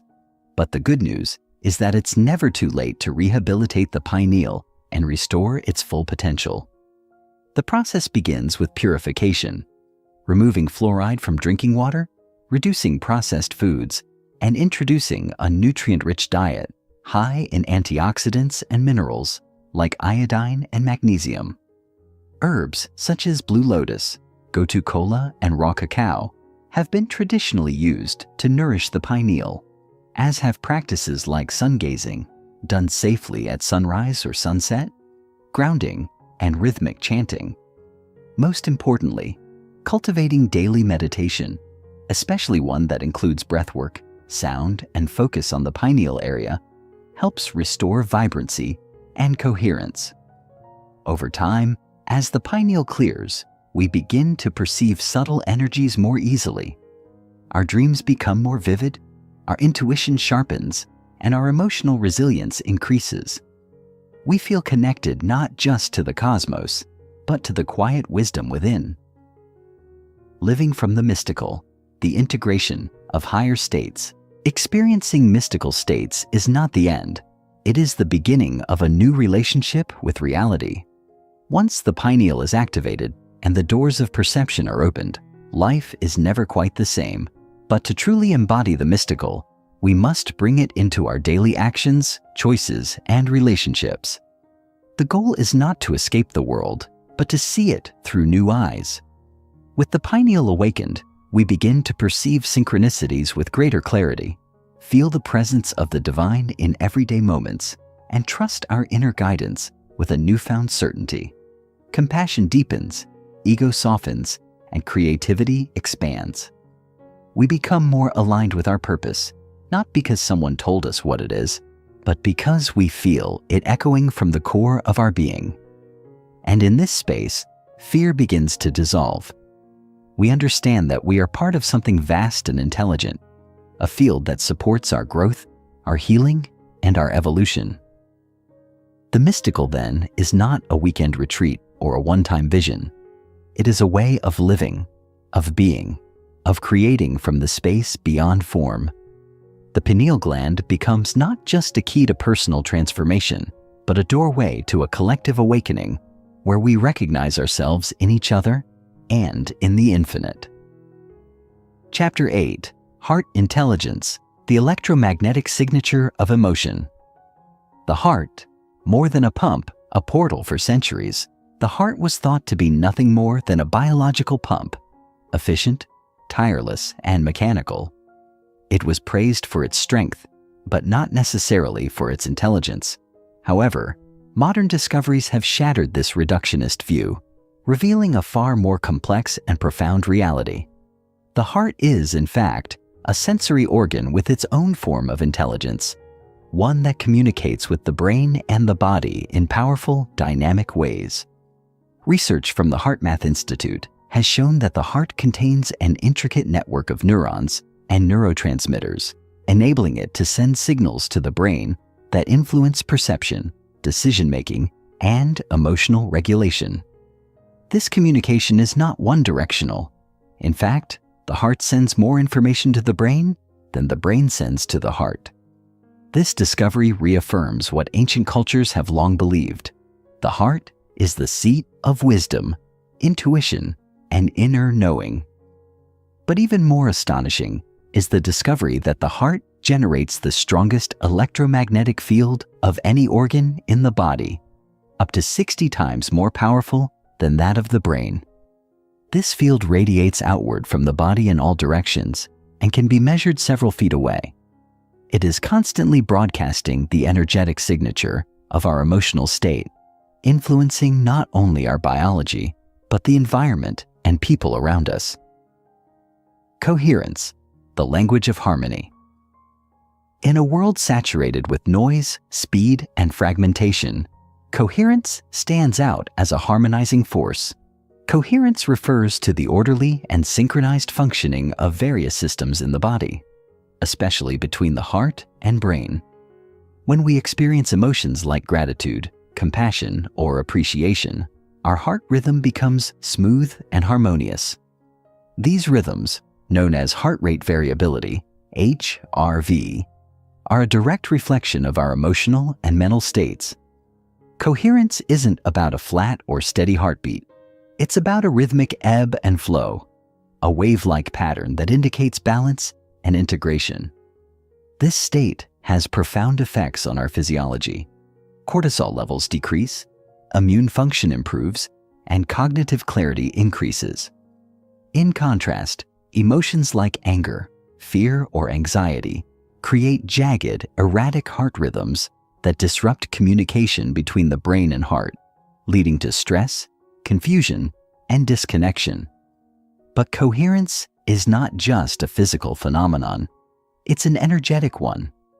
When our heart enters a state of coherence, its electromagnetic field becomes more organized, broadcasting a signal of stability and alignment into the quantum field. In this state, we become magnetic to possibilities that match the energy of love, unity, and trust. Practicing heart coherence regularly allows us to tune our body systems into resonance with higher order and intelligence, changing not just how we feel, but how reality responds to us. Emotions as frequencies. Tuning the human antenna. Every emotion we feel emits a frequency, much like a musical note. Joy, gratitude, and love are high-frequency states, while guilt, shame, and fear vibrate at lower frequencies. These emotional frequencies are not confined to our bodies. They radiate outward through our heart's electromagnetic field, interacting with the quantum field and influencing what we draw into our lives. When we maintain high-frequency emotions consistently, we become like tuning forks for experiences that match our energetic state. Our reality begins to shift, not through force or willpower, but through resonance. This is why emotional mastery is essential in the process of becoming supernatural. It's not enough to think positively while feeling unworthy or afraid. The quantum field responds to the signal of the heart more than the thoughts of the mind. Coherence between thought and emotion is the key to manifestation. When we align elevated emotions with clear intentions, we create a powerful broadcast signal that magnetizes new outcomes. The heart becomes the amplifier for the brain's vision, and the two together form a coherent signal that the field cannot ignore. By learning to regulate our emotions, not by suppressing them, but by observing and choosing them consciously, we take control of the energy we emit, and therefore, the experiences we attract. Heart-brain synchronization, wiring a new reality. The bridge between heart and brain is built through practice. The two primary methods are breath and awareness. By slowing our breathing and focusing attention on the area around the heart, we initiate a shift in our physiology. This conscious focus causes the vagus nerve to activate, signaling safety and calm to the body. Within moments, the heart rhythm begins to smooth out and coherence takes hold. As this happens, the brain receives signals of harmony and begins to mirror the pattern of the heart. The result is a feedback loop of coherence, a synergy that improves decision-making, creativity, and emotional resilience. In this state, the prefrontal cortex, the seat of higher reasoning, becomes more active, while the limbic system, responsible for fear and emotional reactivity, quietly steps back. We become less reactive, more centered, and more capable of choosing how to respond rather than being swept away by impulse. Regular practice of heart-brain coherence rewires neural pathways, strengthening the networks responsible for empathy, compassion, and inner stability. Over time, this new wiring becomes our baseline, and our identity shifts from one of survival to one of creation. We begin to experience life not as something happening to us, but as something we are actively shaping with our energy and awareness. The heart as a magnet, attracting through emotion. There is a direct relationship between emotional energy and the outcomes we experience in our lives. This is not magical thinking. It is quantum physics.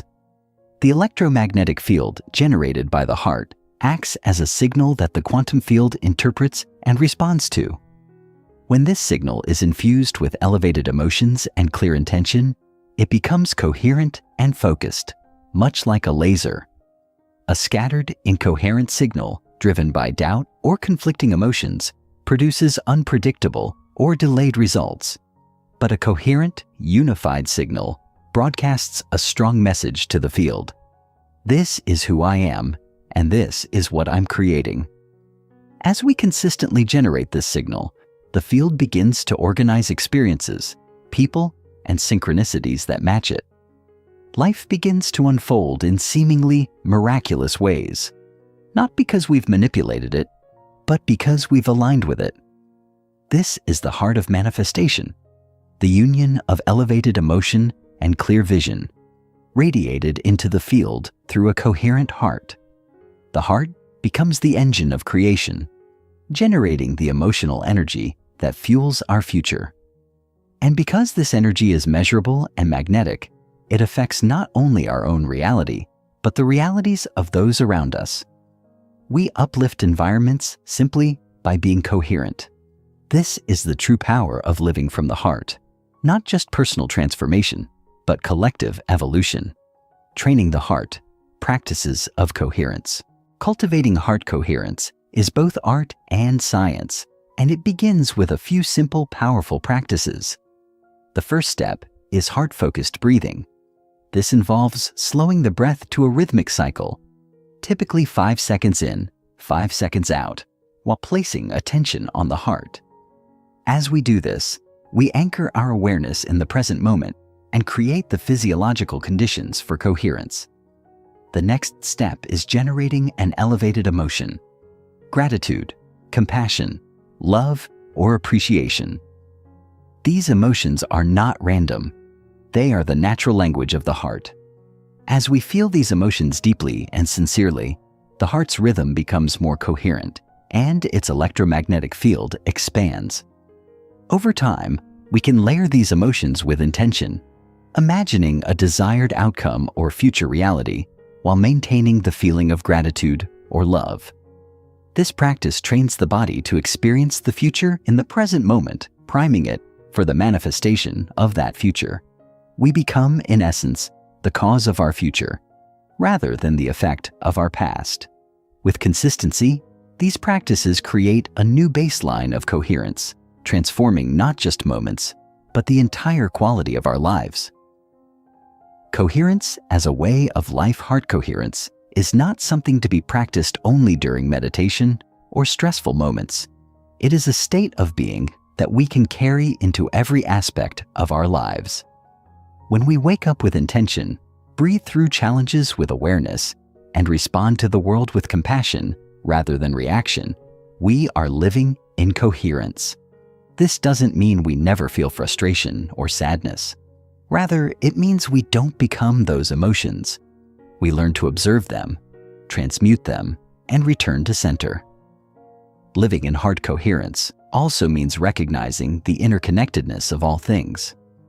Our emotional state influences our family, our workplace, our community, and even the collective consciousness. Every coherent thought, every loving response, every moment of compassion ripples into the field and creates space for others to do the same. This is how transformation spreads, not through force, but through resonance. The more we embody coherence, the more we inspire it in others. In this way, we become agents of change, not by preaching, but by being, a living demonstration of what's possible when we live from the intelligence of the heart. Chapter 9: Emotions, Time, and Quantum Liberation. The emotional past, how feelings anchor us in time. We often think of the past as something that lives only in memory, a series of events archived like old photographs in the attic of the mind. But in truth, the past isn't passive.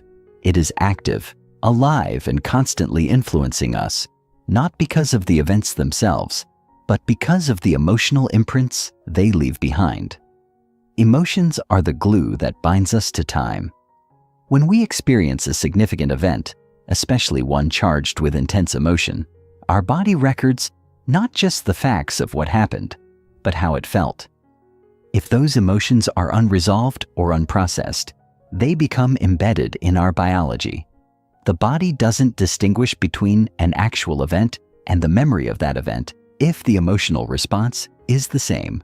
So, when we recall a betrayal, a loss, or a trauma, and feel the same sorrow, resentment, or fear, we are reliving the past chemically in the present moment.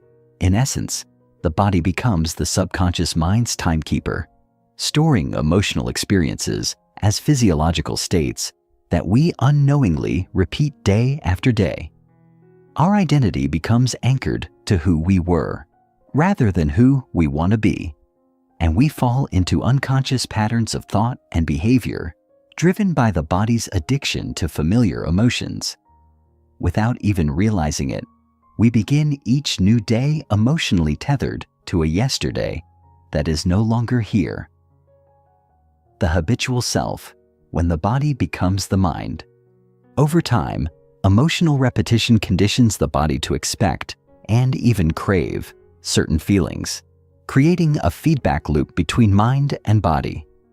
The more we revisit these emotional memories, the more the brain fires in familiar patterns, and the more the body chemically aligns with those emotions. Eventually, the body begins to anticipate the feelings, even without a triggering thought.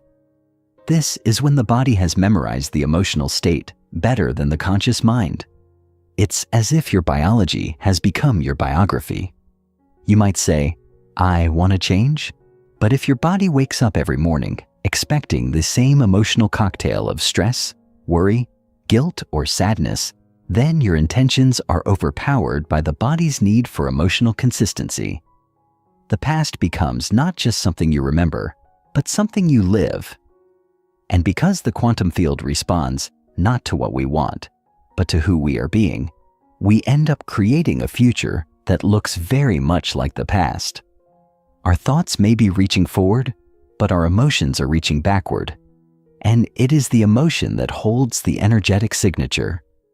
This internal misalignment keeps us in a predictable timeline, a life looped around the gravitational pull of unresolved emotion. Until we address the emotional conditioning of the body, we remain imprisoned by our personal history. Time as an emotion. Why the future never arrives. We often speak of time as a linear sequence, past, present, and future. But in the quantum model, time is not fixed. It is fluid, multidimensional, and nonlinear. What we call the future is not a place we go. It is a potential we pull toward us based on the energy we emit, and our energy is most heavily influenced by emotion. If we carry the same emotional signature day after day, anchored in the feelings of past experiences, then we are energetically aligned with a timeline that mirrors those emotions. We may say we desire abundance, but if our dominant emotional state is fear of lack, we are aligning with a future of scarcity. We may visualize love, but if we feel unworthy or mistrustful, we are attuned to timelines where love cannot land. In this way, time becomes an emotional dimension. Our future is determined not by what we imagine, but by what we feel most consistently. The challenge is that most people try to create new outcomes while dragging the baggage of the old self along with them. They attempt to step into a new timeline with the emotional frequency of the past, and then wonder why nothing changes. To truly shift timelines, we must first shift emotions. We must liberate the body from the biochemical patterns of the past and teach it how to feel the future. Now, breaking the habit of being yourself. This is the heart of transformation, becoming no one, going nowhere, doing nothing, and in that space, becoming infinite. When we sit in meditation and begin the inner work of change, we are stepping out of time. We are saying, I will no longer allow the memory of who I have been to dictate who I am becoming. But this is not a mental exercise. It is an emotional one. The body, conditioned to past emotional states, will resist. It will cry out for the familiar chemical cocktails it associates with safety and identity. It will create thoughts of urgency, boredom, restlessness, and self-doubt, not because these thoughts are true, but because the body is addicted to the emotions they create. And so, the work begins. To sit in presence, to observe these urges without reacting, and to gently remind the body that it is safe in the unknown. Over time, as the mind and body return to balance, something extraordinary begins to happen. The old self loses its grip. The identity built around survival, reaction, and emotional dependency begins to dissolve. In its place arises the quantum self, undefined, unlimited, and unattached to time. This is the sacred space of creation.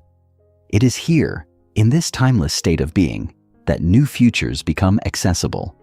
The less we identify with the past, the more available we become to possibilities that have never been before. Emotional alchemy, transmuting the past. To evolve, we must learn to alchemize our emotions, to transform dense, limiting feelings into elevated, liberating ones. This is not about denial or suppression. It is about transmutation. When we bring awareness to a recurring emotional pattern, say, a deep sadness rooted in abandonment, we create a space between stimulus and response. In that space, we can choose a new emotion, not by pretending the old one doesn't exist, but by introducing a higher frequency into the field. For example, we can begin to overlay the sadness with compassion for ourselves, appreciation for our resilience, or gratitude for the lesson embedded in the experience.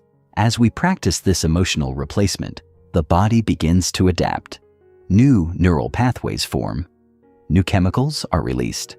The emotional imprint of the past weakens, and a new emotional signature takes its place. Over time, the memory of the past remains, but its emotional charge is gone. It no longer anchors us to a previous timeline, and we are free to align with new futures. This process requires courage, consistency, and a deep willingness to feel, to truly sit with what is without judgment until it reveals what it's ready to become. It is not easy, but it is sacred work. In doing it, we reclaim our energy from the past and invest it in the life we are consciously creating. Living beyond time, presence as power. The present moment is the portal to all possibilities. When we bring our full awareness to now, not mentally but emotionally, we step outside the construct of linear time. We disconnect from the pull of yesterday and the projection of tomorrow and enter a space where creation is immediate and potent. In this state, we no longer rely on external circumstances to dictate how we feel. Instead, we generate the emotion of the future we desire and allow that emotion to define the now.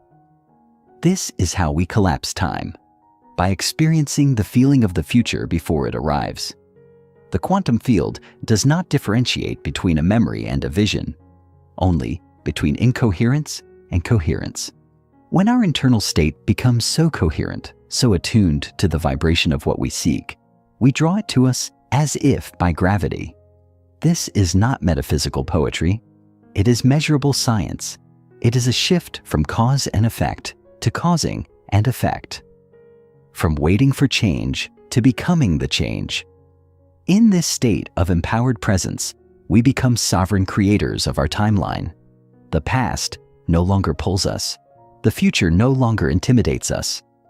We live as the unified field of possibility embodied, and from this place, anything can unfold. Chapter 10. Aligning with the Divine, Tuning into Universal Intelligence. The field beyond the self, recognizing the intelligence of the whole. There comes a point in the journey of self-transformation when one begins to realize that the forces shaping reality extend far beyond personal willpower, intellect, or psychological effort. This is the moment where the personal self meets the universal self, and we begin to sense a field of intelligence that operates beyond what the ego can comprehend. Modern science has started to echo what ancient mystics and sages have long proclaimed, that the universe is not a machine, cold and indifferent, but an intelligent, interconnected web where consciousness plays a central role in the unfolding of matter and experience. This field, what we might call the quantum field, divine intelligence, or source consciousness, responds not to the words we speak, but to the vibration we emit. When we step into coherence, emotionally and energetically, we are not merely aligning with a future, we are syncing up with an intelligence that orchestrates the dance of creation itself. This is the intelligence that gives birth to stars, guides the migration of birds, and beats your heart without you thinking about it. To tune into it is not to abandon personal growth, but to transcend the limited self and partner with a higher power that already knows how to get you where your soul longs to go. The frequency of trust, moving beyond control. Most people approach change through control. They make lists, set goals, chart timelines, and push themselves through mental effort and physical action. While these tools can be useful, they are rooted in the Newtonian model of reality, a reality where matter moves matter, where change takes time and effort. But the quantum model operates differently. In the quantum realm, reality responds to frequency. The more coherent your inner state, the more aligned you become with the rhythms of this universal intelligence. However, coherence cannot be forced. It must be cultivated through trust. And trust, for many, is the most radical act of all. It means letting go of the need to know how or when your desires will manifest.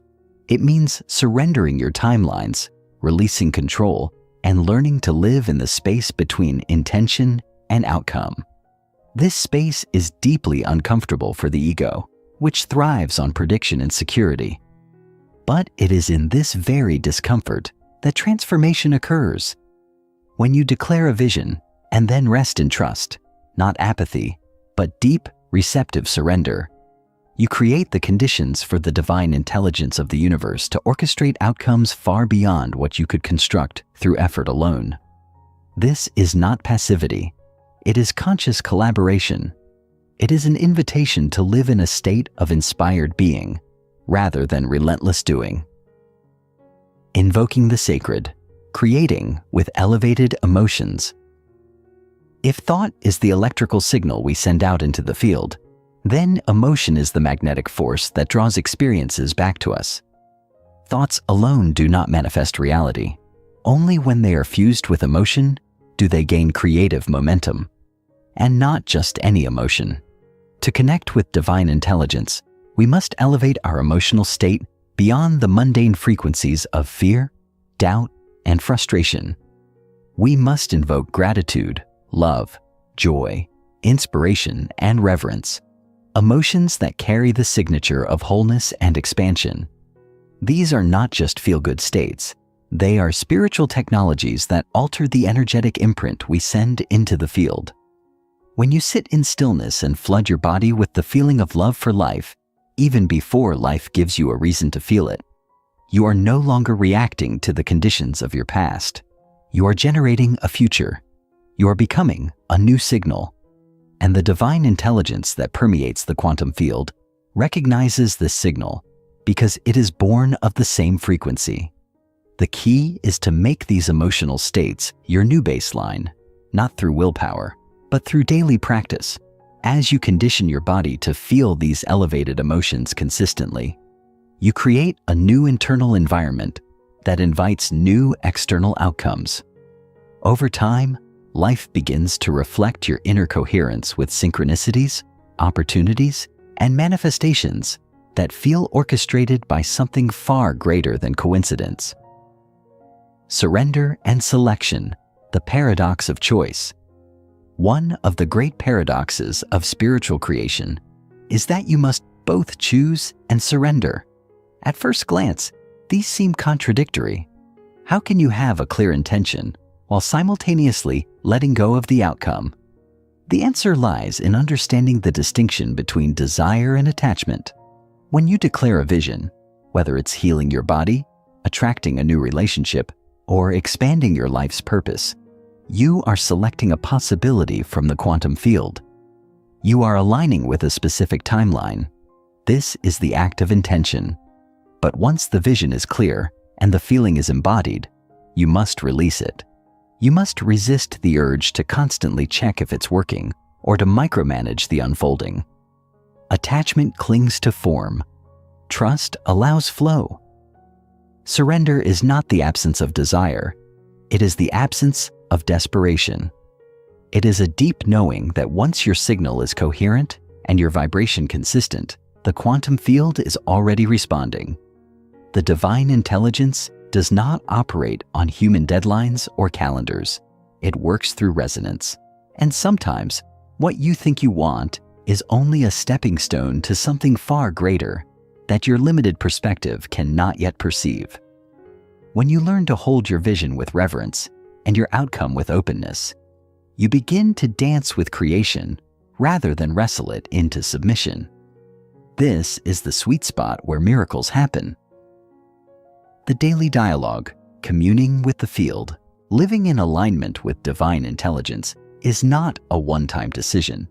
It is a daily practice. Just as relationships require time, attention, and communication to thrive, so does your connection with the quantum field.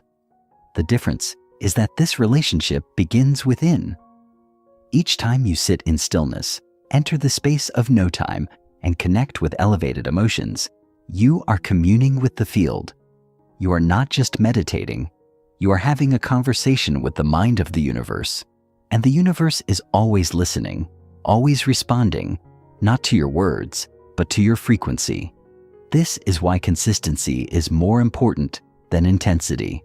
It is better to connect for 10 minutes each day with full presence than to meditate for an hour once a week in distraction. Over time, you will begin to notice that the field speaks back, not in language, but in intuition, signs, synchronicities, and gentle nudges. You'll feel guided, not pushed, aligned, not driven. You'll find yourself in the right place at the right time, not through planning, but through presence. The more you show up for this daily dialogue, the more the line between you and the field begins to blur. You stop seeing divine intelligence as something separate from you and begin to experience it as something you are, always have been, and always will be. The signature of the soul, becoming a living prayer. Ultimately, the journey of aligning with divine intelligence leads to a profound realization. You are not just a fragment of this vast universal mind. You are an expression of it. Your life is not a problem to be solved, but a canvas for consciousness to experience itself. Every time you transcend your limited identity, every time you choose love over fear, trust over control, coherence over chaos, you are allowing the universe to know itself through you. This is what it means to become a living prayer. Not someone who begs the divine for change, but someone who embodies the change they seek. Someone who walks through the world as an open channel for grace, radiating an energy so coherent that it elevates everyone they encounter. This is not about perfection. It is about presence, about being so grounded in your connection to the divine that your very being becomes a transmission. When you live this way, you stop chasing miracles and start becoming one. And the beautiful irony is, the more you embody this truth, the more effortlessly life begins to flow. Opportunities appear, healing accelerates, relationships deepen. Not because you forced them, but because you remembered who you truly are. An extension of divine intelligence, capable of creating a life that is nothing short of supernatural. Chapter 11. Heart-Mind Coherence, Tapping into the Biofield of Intelligence. The electromagnetic signature of the heart. Most people believe that the brain is the command center of the body, the sovereign ruler over thoughts, decisions, and bodily responses. And while the brain certainly plays a significant role in our experience of consciousness, there is a growing body of evidence suggesting that the heart, long dismissed as merely a pump, may actually be the conductor of a much deeper intelligence. The heart generates the most powerful electromagnetic field in the body, up to 60 times greater in amplitude than the field emitted by the brain. This field radiates outward from the chest in a toroidal shape, touching every cell in the body and extending several feet beyond the skin's surface. When we are in a state of stress, fear, or frustration, the heart's rhythm becomes erratic and disordered. But when we feel emotions such as love, gratitude, and appreciation, the heart enters into a coherent rhythm, a smooth, harmonious pattern that reflects balance and resilience. This heart coherence does not just affect the cardiovascular system. It sends signals to the brain, changing our thoughts, perceptions, and even the chemistry of our bodies. What we feel in the heart literally changes what we think in the brain. It is this dynamic conversation that allows us to tune into a higher form of intelligence, one that integrates feeling and thought, intuition and logic, biology and consciousness. The science of coherence, bridging the gap between physiology and consciousness. Understanding coherence is not just about spiritual alignment. It's about measurable biological shifts that create the foundation for transformation. Coherence in scientific terms refers to the ordered, stable relationship between the heart, brain, and nervous system. Through tools like heart rate variability, HRV, scientists can now observe how emotional states influence physiological rhythms. When we enter into a state of elevated emotion, particularly sustained gratitude or compassion, our HRV becomes more synchronized, and the heart sends coherent signals to the brain. These signals shift the brain out of survival mode, reducing the dominance of the stress-based beta brainwaves and facilitating access to alpha and theta states, which are associated with creativity, intuition, and subconscious programming. Coherence also activates the parasympathetic nervous system, helping the body to rest, digest, and heal. But more than just promoting well-being, coherence creates the ideal internal environment for reprogramming beliefs and accessing the quantum field. When the body is in sync and the mind is quiet, we can shift out of familiar emotional patterns and into a state of open awareness, a space where transformation is not only possible, but inevitable. In this way, coherence is both a physiological phenomenon and a gateway to the mystical, creating the coherent state from thinking to feeling to being. Entering a state of coherence is not something that happens by accident. It is a deliberate choice, one that requires awareness, intention, and practice. The process begins with focus. By gently directing attention to the center of the chest and imagining the breath moving in and out through the heart, we signal the body to slow down and center itself. This act alone can begin to shift us out of stress and into presence. But the real key lies in the emotion we choose to cultivate. Once our attention is anchored in the heart space, we can begin to summon elevated emotions, not as a mental exercise, but as an embodied experience. Gratitude is one of the most powerful entry points because it is the feeling of receiving something before it arrives. When we can genuinely feel thankful for a future that hasn't yet happened, we are signaling to the quantum field that it already exists. We are aligning with the frequency of the outcome we desire. As we deepen into this emotional state, our energy becomes coherent. Our brain and heart enter into resonance, and the body relaxes into trust. With continued practice, this state of being becomes familiar, and eventually, it becomes our new baseline. No longer trapped in cycles of fear, anxiety, or limitation, we begin to embody the future we once only imagined. Living in alignment, heart-centered decision-making. Most decisions in modern life are made through the mind, through logic, analysis, and often fear-based projections of what might go wrong.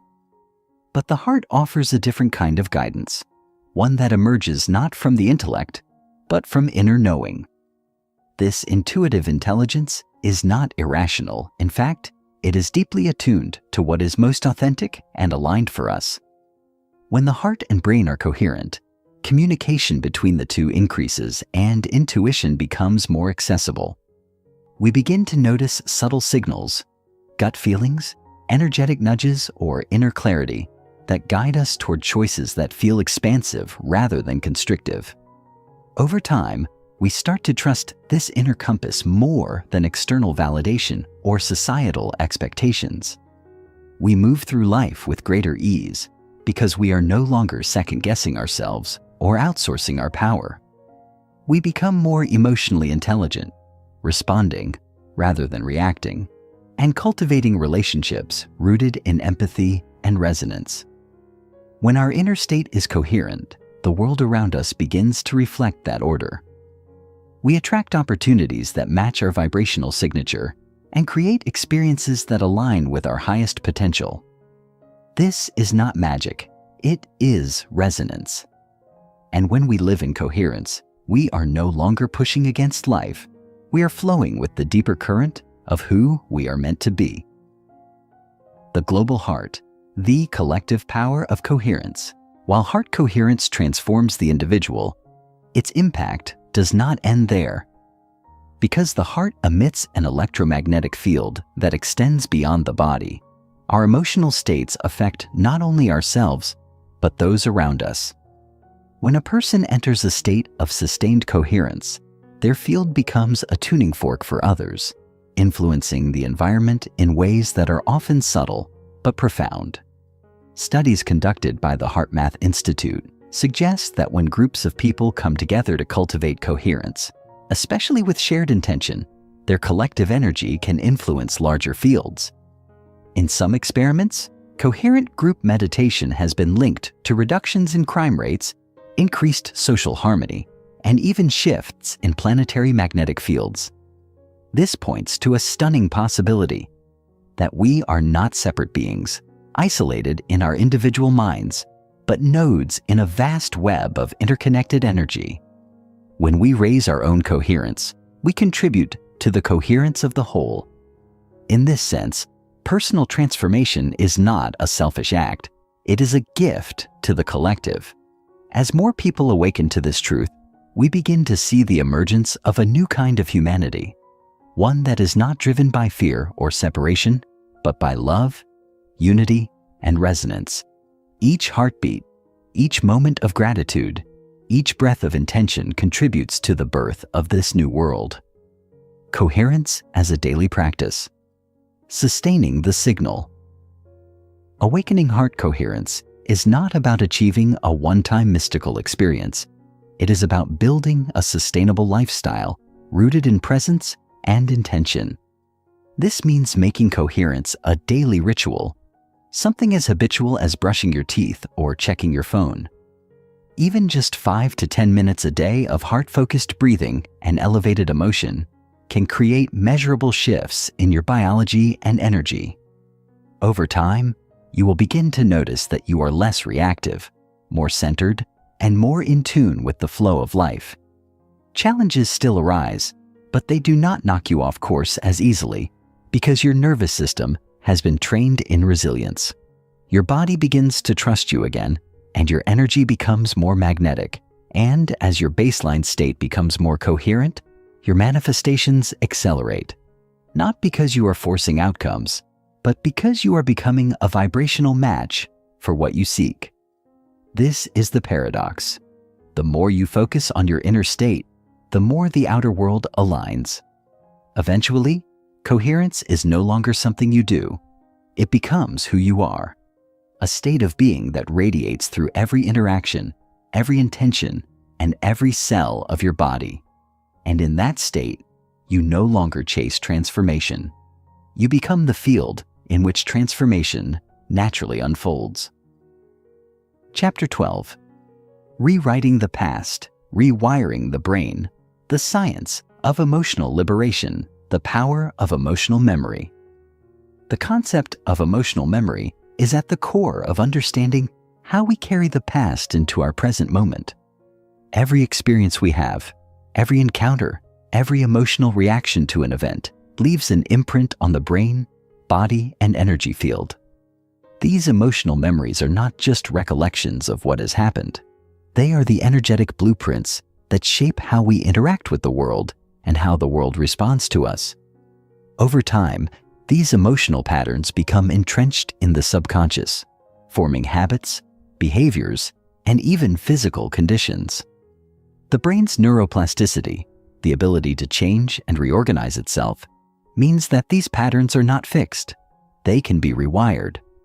However, rewiring the brain requires us to confront the emotional memories that hold us in a repetitive cycle of stress, fear, and limitation. When we bring these emotional memories to the surface with awareness and intention, we can begin to dissolve their hold over us, creating space for new possibilities to emerge.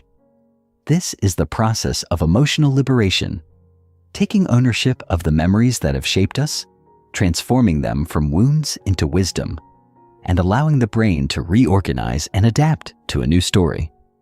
The brain and its emotional wiring. The brain is not merely a processing center for thoughts.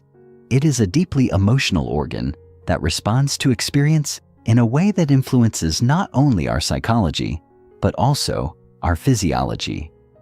When we experience intense emotions, the brain releases neurochemicals, dopamine, serotonin, cortisol, and adrenaline that influence how we think, feel, and even move. If you've ever felt your heart race when stressed or experienced a sudden rush of joy when something wonderful happens, you've felt these chemicals in action. But here's the catch. These chemicals don't just disappear. The brain and body form a loop, a cycle of emotion and response that reinforces itself over time. This emotional circuitry becomes so ingrained that we often act from unconscious emotional memory rather than conscious intention. For instance, when we experience a traumatic event, the brain tags that memory with strong emotional markers, fear, sadness, anger, and stores it in our neural network. Each time a similar event occurs, the brain automatically pulls from that memory, triggering the same emotional responses. This emotional programming governs not only how we react to external events, but also how we see ourselves, others, and the world. The good news is that this wiring is not set in stone. Through conscious effort, we can retrain the brain, reprogramming it to respond differently to past events and present triggers. The key is not to suppress or ignore the past, but to consciously rewrite the narrative that underlies it. The role of the subconscious in emotional healing.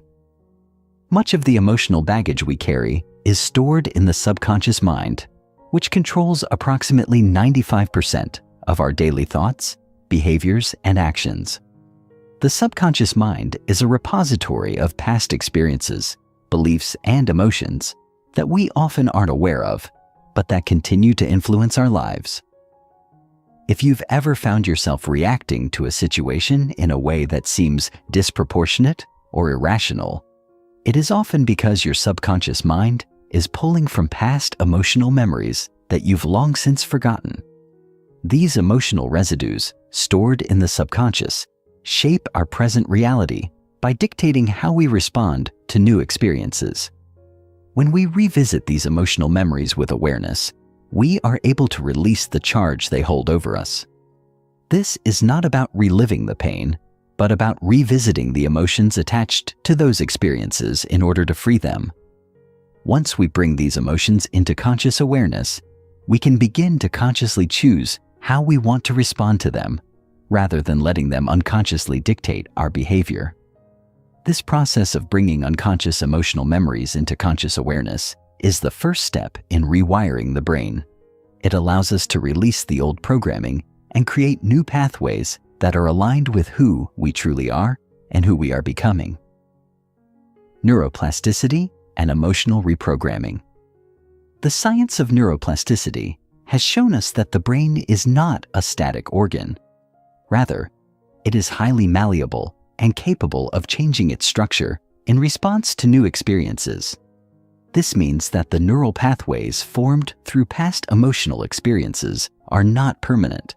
Through conscious effort, we can form new connections and create new patterns of thought and behavior. This is especially important when it comes to emotional healing. If we can consciously engage in practices that promote emotional coherence, such as meditation, visualization, and emotional release techniques, we can create new neural circuits that support healthier emotional responses. For instance, if we've experienced trauma, the brain may have formed neural pathways associated with fear and anxiety. But through neuroplasticity, we can create new pathways associated with calmness, safety, and peace. This requires consistent practice, repeating new emotional experiences and reinforcing them over time until they become the new default. As these new pathways strengthen, the old emotional patterns begin to fade, allowing us to create a new emotional reality. This is the power of emotional reprogramming, the ability to consciously choose the emotional states that will shape our future, rather than unconsciously reacting from the past. Healing the body through emotional release. Emotions are not just stored in the mind, they are stored in the body as well. When we experience intense emotions, the energy from those emotions can become trapped in the body, creating tension, discomfort, and even illness. This is why emotional healing is often a somatic process, a process that involves releasing the physical tension and energy that are tied to our emotional experiences. One of the most powerful ways to release emotional blockages is through body-centered practices such as breathwork, yoga, or massage. These practices help to release the stored emotional energy in the body, allowing it to be processed and released. But emotional release doesn't only happen through physical movement. It also happens through emotional expression. Crying, laughing, or even screaming can be powerful ways to release trapped emotions. In addition to releasing tension, emotional expression helps to integrate the emotions into our conscious awareness, allowing us to heal on a deeper level. As we begin to release these trapped emotions, we create space for healing to occur on both a mental and physical level. This process of emotional release helps to restore balance to the body's energy field and enables the body to return to a state of health and vitality. Creating a new emotional blueprint. Once we have begun the process of emotional liberation by bringing unconscious memories into awareness, rewiring the brain, and releasing trapped emotions, we are ready to create a new emotional blueprint. This new blueprint is the foundation for our future reality. It is the emotional template that will guide our thoughts, actions, and experiences moving forward. To create this new blueprint, we must begin by imagining the emotional states we want to embody. What does it feel like to live with inner peace, joy, love, and gratitude? What emotions would you experience if you were living the life of your dreams? By vividly imagining these emotional states, we begin to program our bodies and brains to respond in alignment with this new reality. Visualization, affirmation, and emotional embodiment practices can help reinforce this new blueprint. Over time, as we consistently choose to feel these elevated emotions, they become ingrained in our neural circuitry and energy field. This is how we create a new emotional reality, one that is not governed by past pain and trauma, but by the elevated emotions that will lead us to our highest potential. The more we embody this new emotional state, the more it becomes our new default. And as our emotional blueprint changes, our external reality begins to shift to match it. The science of emotional liberation, from survival to creation.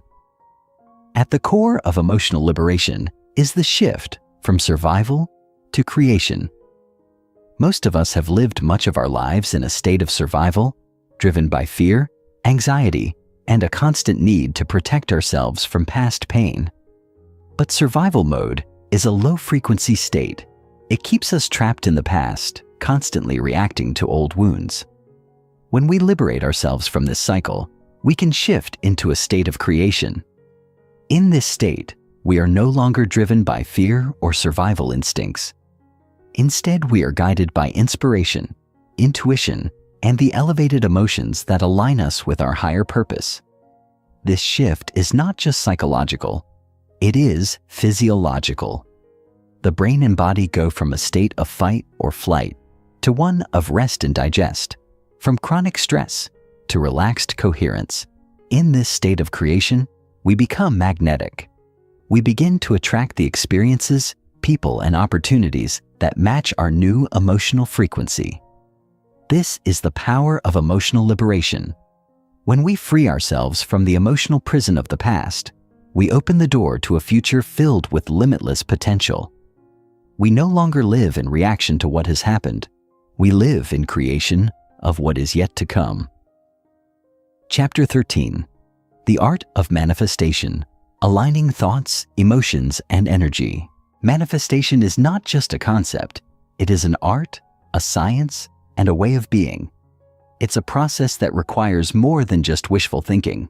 It requires an understanding of how thoughts, emotions, and energy interact with the fabric of reality. At its core, manifestation is the act of bringing your desires into physical form by aligning your inner world with the outer world. When you align your thoughts, emotions, and energy with the frequency of your desires, you unlock the natural flow of abundance and opportunity that the universe has to offer. But understanding how this process works requires a deeper dive into the very nature of reality, energy, and consciousness itself. To begin, we must first understand the role that energy plays in the manifestation process, as everything in existence, from the most microscopic particle to the vastest cosmic structure, is composed of energy vibrating at different frequencies. Our thoughts, emotions, and energy are no exception. When we align ourselves with the frequency of what we want to manifest, we send out a signal to the universe that matches that frequency, attracting the circumstances, people, and experiences that vibrate at the same rate. The frequency of thought and emotion. Every thought we have, whether conscious or unconscious, carries a certain frequency. This frequency is not just a theoretical concept. It is a real, measurable wave of energy that affects our reality. When we think positive, empowering thoughts, our brain releases chemicals such as dopamine, serotonin, and oxytocin, neurotransmitters that make us feel good and create a state of coherence within our mind and body. This state of coherence is crucial for manifestation because it allows us to send out a clear, stable frequency into the universe, one that matches the energy of what we desire.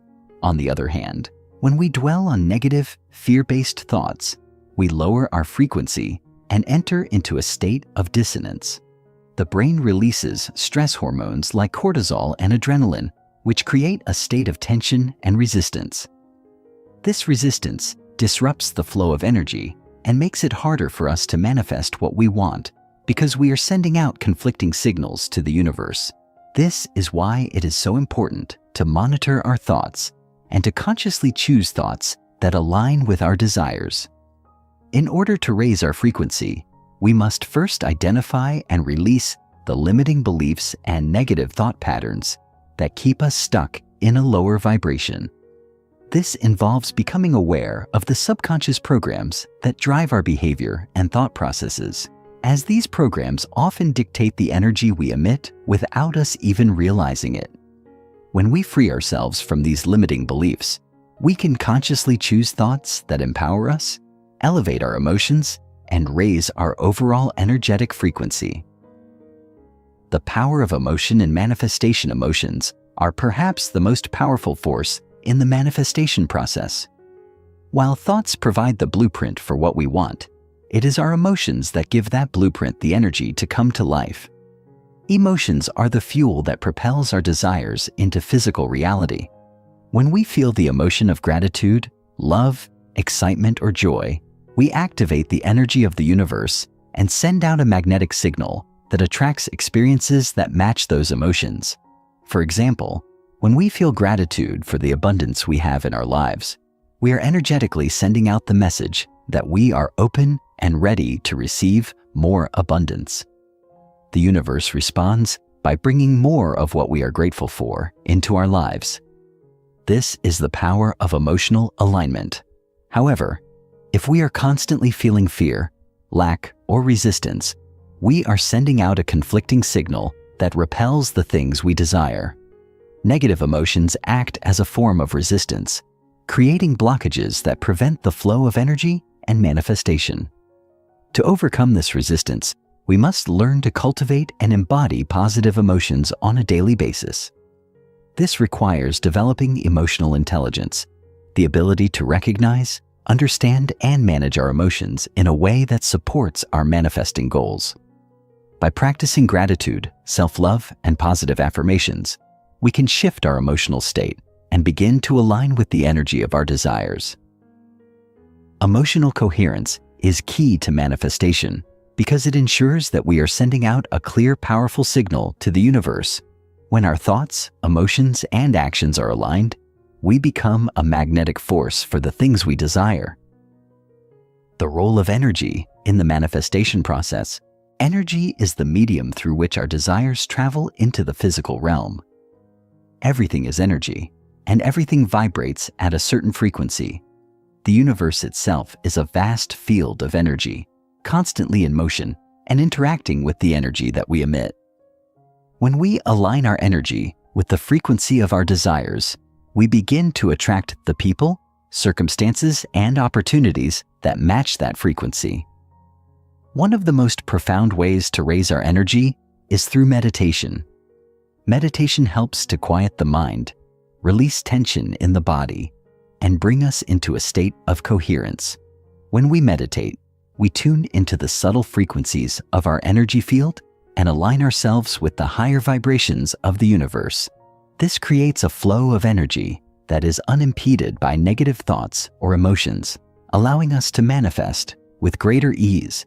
In addition to meditation, practices such as deep breathing, visualization, and energy healing can also help to shift our energy and align it with our desires.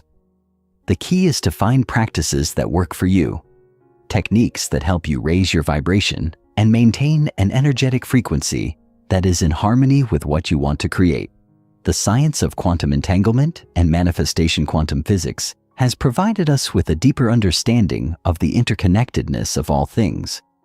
One of the most fascinating concepts in quantum physics is quantum entanglement, the idea that particles, no matter how far apart they are, can be instantly connected and influence each other's behavior. This concept has profound implications for manifestation. It suggests that our thoughts and emotions are not isolated events, but are deeply interconnected with the fabric of reality. When we align our thoughts and emotions with our desires, we are essentially entangling ourselves with the very energy of those desires. This means that the universe responds to our energetic state by bringing us into alignment with what we want to create. The process of manifestation is, in many ways, a quantum phenomenon. It's about creating a resonance between your energy and the energy of the universe. When this resonance is strong enough, the energy of your desires begins to materialize in your reality. Understanding the science of quantum entanglement can help you realize that you are not separate from the universe, but rather an integral part of it. You have the power to influence the energy around you by consciously aligning your thoughts, emotions, and energy with your desires. The power of visualization and emotional alignment. Visualization is a powerful tool for manifestation because it allows you to create a vivid mental image of your desires. When you visualize your goals, you are engaging both the conscious and subconscious mind, sending out a powerful signal to the universe. But visualization is not just about seeing the end result, it's about feeling the emotion of having already achieved that result. The more you can connect emotionally with the vision of your desires, the more powerful your manifestation will be. For example, if you are visualizing abundance, feel the joy, excitement, and gratitude as if you already have everything you need. This emotional connection amplifies the energy of your visualization and increases the likelihood of its manifestation. By aligning your thoughts, emotions, and energy with your desires, you create a powerful magnetic force that attracts what you want. The key is to practice visualization regularly and to make it a part of your daily routine. The more you visualize and embody the feelings of your desires, the more your energy will align with the frequency of those desires. The law of attraction and its role in manifestation. The law of attraction is often described as the universal law that governs manifestation. It states that like attracts like, meaning that the energy you emit will attract experiences that match that energy. When you align your thoughts, emotions, and energy with your desires, you are essentially sending out a signal that draws those desires into your reality. However, the law of attraction is not a passive process. It requires active participation. You must not only think positively and feel good, but you must also take inspired action towards your goals. Manifestation is not about sitting back and waiting for things to happen. It's about co-creating with the universe. By aligning your energy, you are opening the door for the universe to bring the right people, opportunities, and circumstances into your life. But you must also be willing to step through that door when it opens. Taking inspired action means trusting your intuition and following the guidance you receive from within. As you take steps towards your desires, the universe will support you by bringing the right people and circumstances into your life. Trusting the process and letting go. To master the art of creation, you must operate from a place of conscious creation. This means being fully present in every moment and choosing your thoughts, emotions, and actions deliberately. Conscious creation involves a deep awareness of how your energy is being directed and how it impacts the world around you. It's not about forcing things into existence or trying to manipulate circumstances. Rather, it's about aligning with the flow of universal energy and allowing it to work through you. One of the key aspects of conscious creation is the ability to stay in the present moment. Most people are caught up in the past or future, either ruminating on past experiences or worrying about what's to come. This constant mental chatter keeps them disconnected from the present moment, where true creation occurs. The present moment is where all possibilities exist, and it is the space in which you can consciously direct your energy to create the future you desire. When you are fully present, you tap into the infinite potential of the now. In this state, you can choose your thoughts and actions in alignment with your desires. This requires you to be mindful of your inner dialogue and your emotional state. For instance, if you desire to manifest a new career, but your thoughts are focused on past failures or fears of the future, you are unintentionally creating resistance. The key to conscious creation is to focus your thoughts and emotions on what you want, not what you fear or don't want. By consciously choosing thoughts that align with your desires, you are actively shaping your future. The role of intuition in creation. Intuition plays a vital role in the art of creation. It is the inner guidance system that helps you navigate the path of your desires. Your intuition is your connection to the divine intelligence of the universe, the part of you that knows exactly what is needed to create your highest good. Learning to trust and follow your intuition is an essential aspect of mastering creation. Too often, we dismiss our intuitive nudges in favor of logical reasoning or external validation. We look for answers in the external world, relying on the opinions of others or societal expectations to guide our decisions. However, the most powerful answers come from within. Your intuition speaks to you through subtle feelings, gut instincts, and inner knowing. It may come as a whisper or a strong, undeniable pull, but it always guides you toward what is in alignment with your highest potential. To connect with your intuition, you must first quiet the noise of the external world. This is why practices such as meditation, mindfulness, and time in nature are so powerful. They create space for you to tune into your inner wisdom. When you cultivate a relationship with your intuition, you no longer have to rely on external sources of guidance. You become your own guide, trusting in your ability to make decisions that serve your highest good and move you closer to your desires. Overcoming resistance and limiting beliefs. As you step into your power as a creator, you will inevitably encounter resistance. Resistance often manifests in the form of fear, doubt, or limiting beliefs. These obstacles are not to be feared, but to be understood. They are simply reflections of the parts of you that have not yet fully embraced your power. Limiting beliefs are the stories you tell yourself about what is possible and what is not. They are deeply ingrained thought patterns that shape your reality based on past experiences or societal conditioning.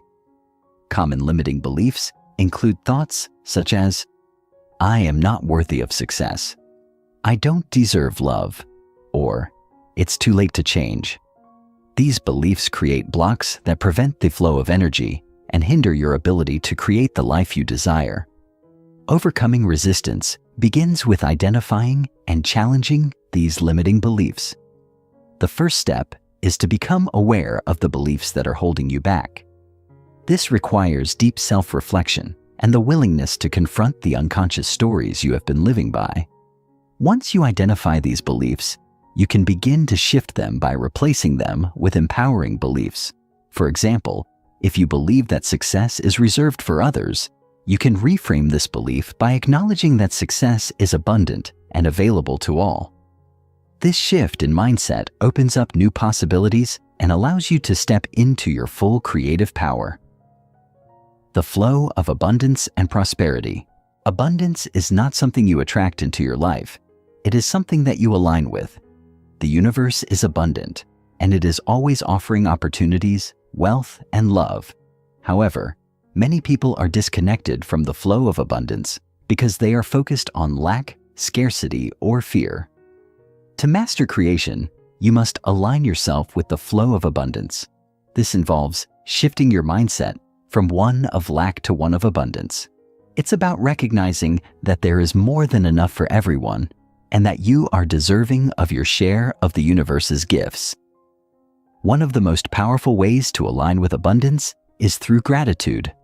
Gratitude is the magnetic force that attracts more of what you are thankful for into your life. When you focus on what you already have and express appreciation for it, you send out a signal of abundance to the universe. This signal attracts more abundance, creating a positive feedback loop.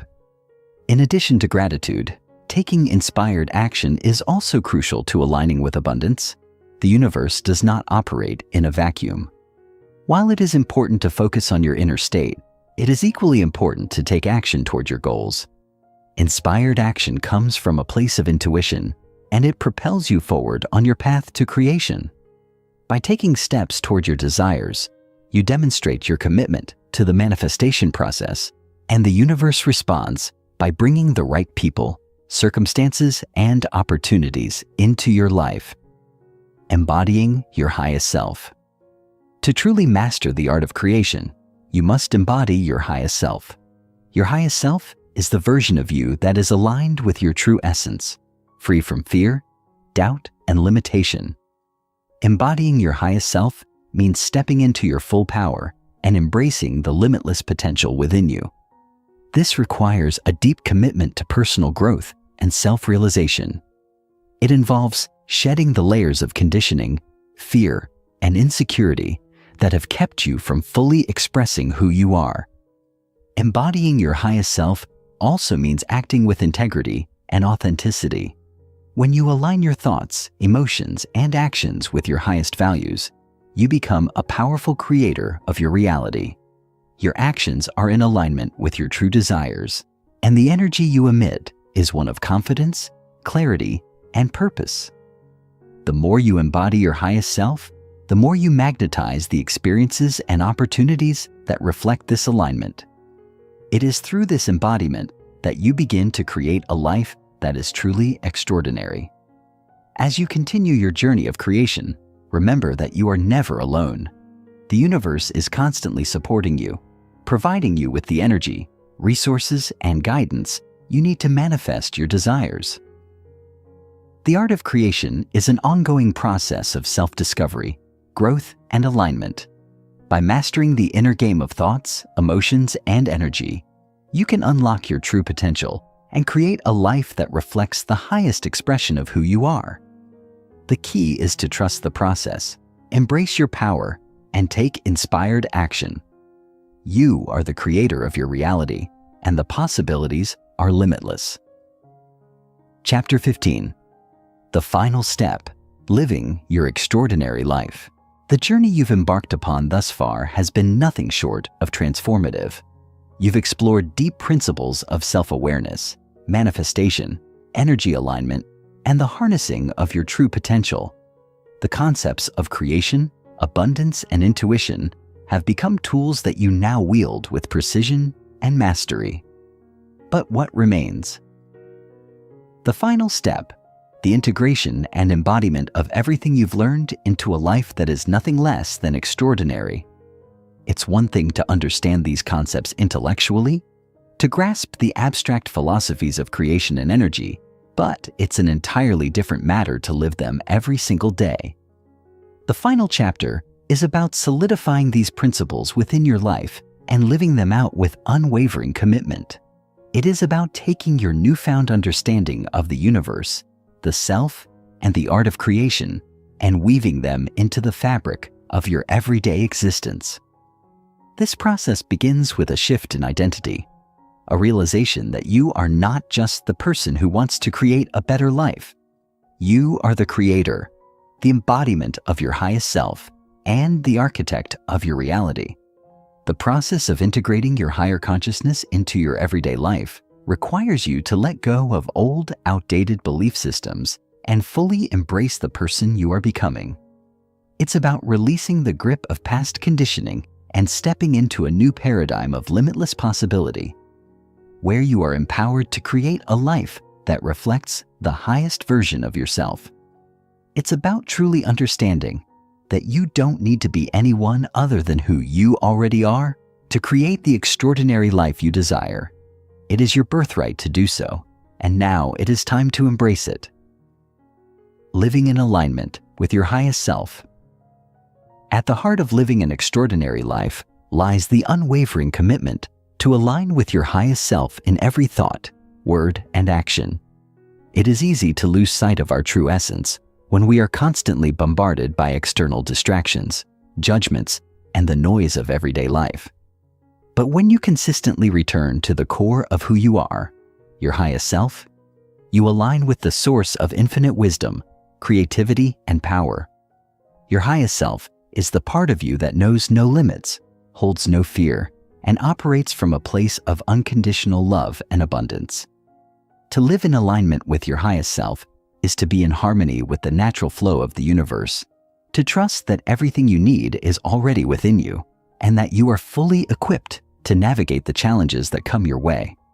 It is about choosing to embody your most authentic self, free from the constraints of societal expectations and self-imposed limitations. This alignment requires you to be present in each moment and to make decisions from a place of inner knowing, not external validation. It's about trusting your intuition, listening to the whispers of your heart, and making choices that honor your truth, no matter how unconventional they may seem. When you live in alignment with your highest self, you are no longer swayed by the judgments or opinions of others, for you know that your path is uniquely yours, and it will lead you exactly where you are meant to go. One of the most powerful ways to maintain this alignment is through daily practices that reconnect you with your inner wisdom. Meditation, breath work, and journaling are excellent tools that help you center yourself and ground in the present moment. These practices allow you to clear away mental clutter and create space for the intuitive guidance of your highest self to come through. The more consistently you return to these practices, the more naturally you will embody your highest self in all areas of your life. It becomes less of an effort and more of a way of being. As you continue to align with your true essence, you will notice that the world around you begins to mirror your inner state. Opportunities will flow more easily, relationships will deepen, and abundance will manifest in unexpected ways. This is the power of alignment. When you are in sync with your highest self, the universe conspires in your favor, supporting you in your journey of creation, stepping into your power and taking inspired action. While alignment with your highest self is the foundation, the next step is to take inspired action. You are not here to passively wait for life to unfold. You are here to create it. The act of creation requires more than just positive thinking. It requires courage, action, and a willingness to step into the unknown. Many people get caught up in the desire for perfection or the fear of failure, which keeps them stuck in a state of inaction. However, it is important to understand that action, no matter how small, is the key to moving the energy of creation. Inspired action is not forced action. It is action that is guided by your intuition and aligns with the vision you have for your life.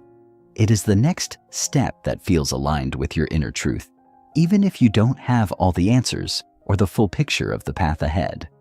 Taking inspired action means trusting that the universe will support you every step of the way. It means moving forward with faith, knowing that the next step will always reveal itself when you are ready for it. The key is to be open to the signs, synchronicities, and opportunities that present themselves, and to trust your gut feelings and instincts when making decisions.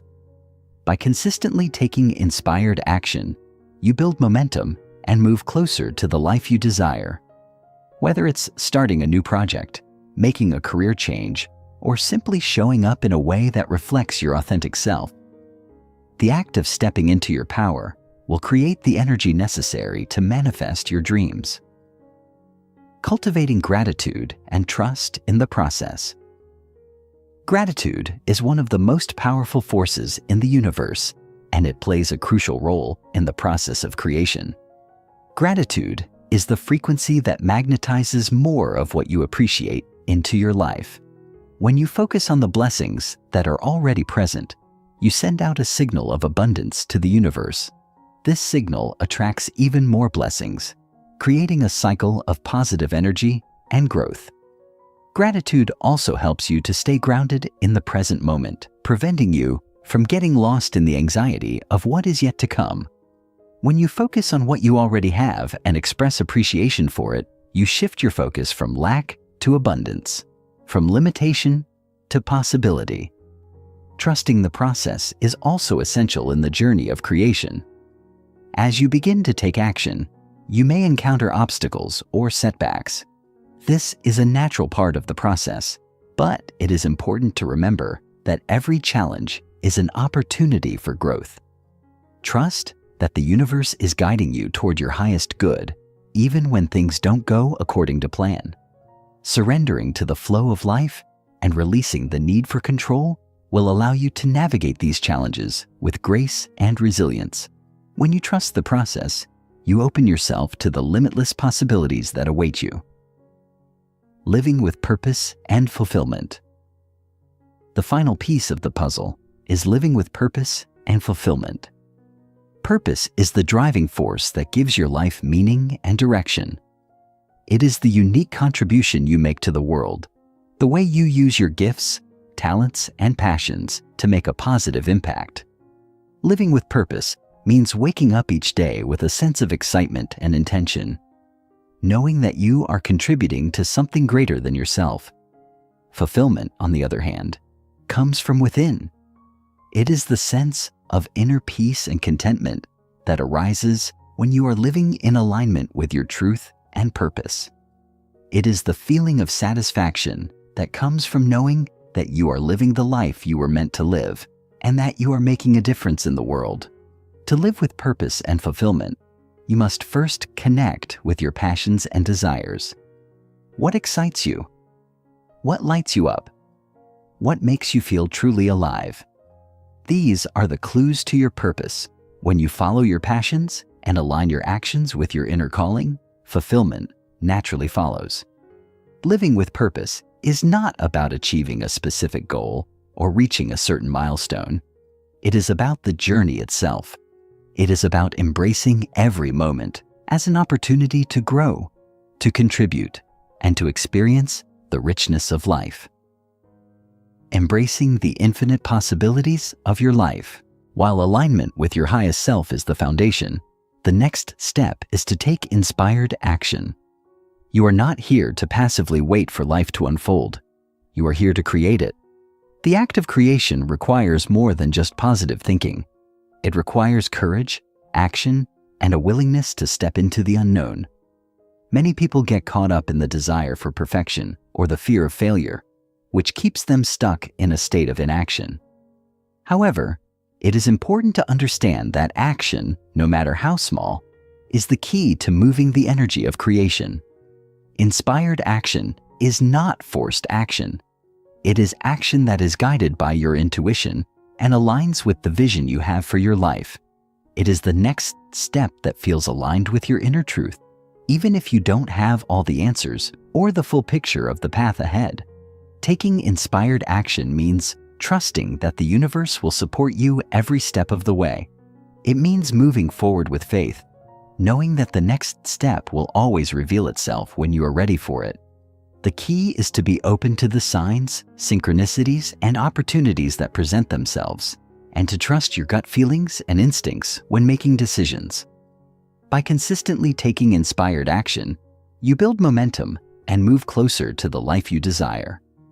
Whether it's starting a new project, making a career change, or simply showing up in a way that reflects your authentic self, the act of stepping into your power will create the energy necessary to manifest your dreams.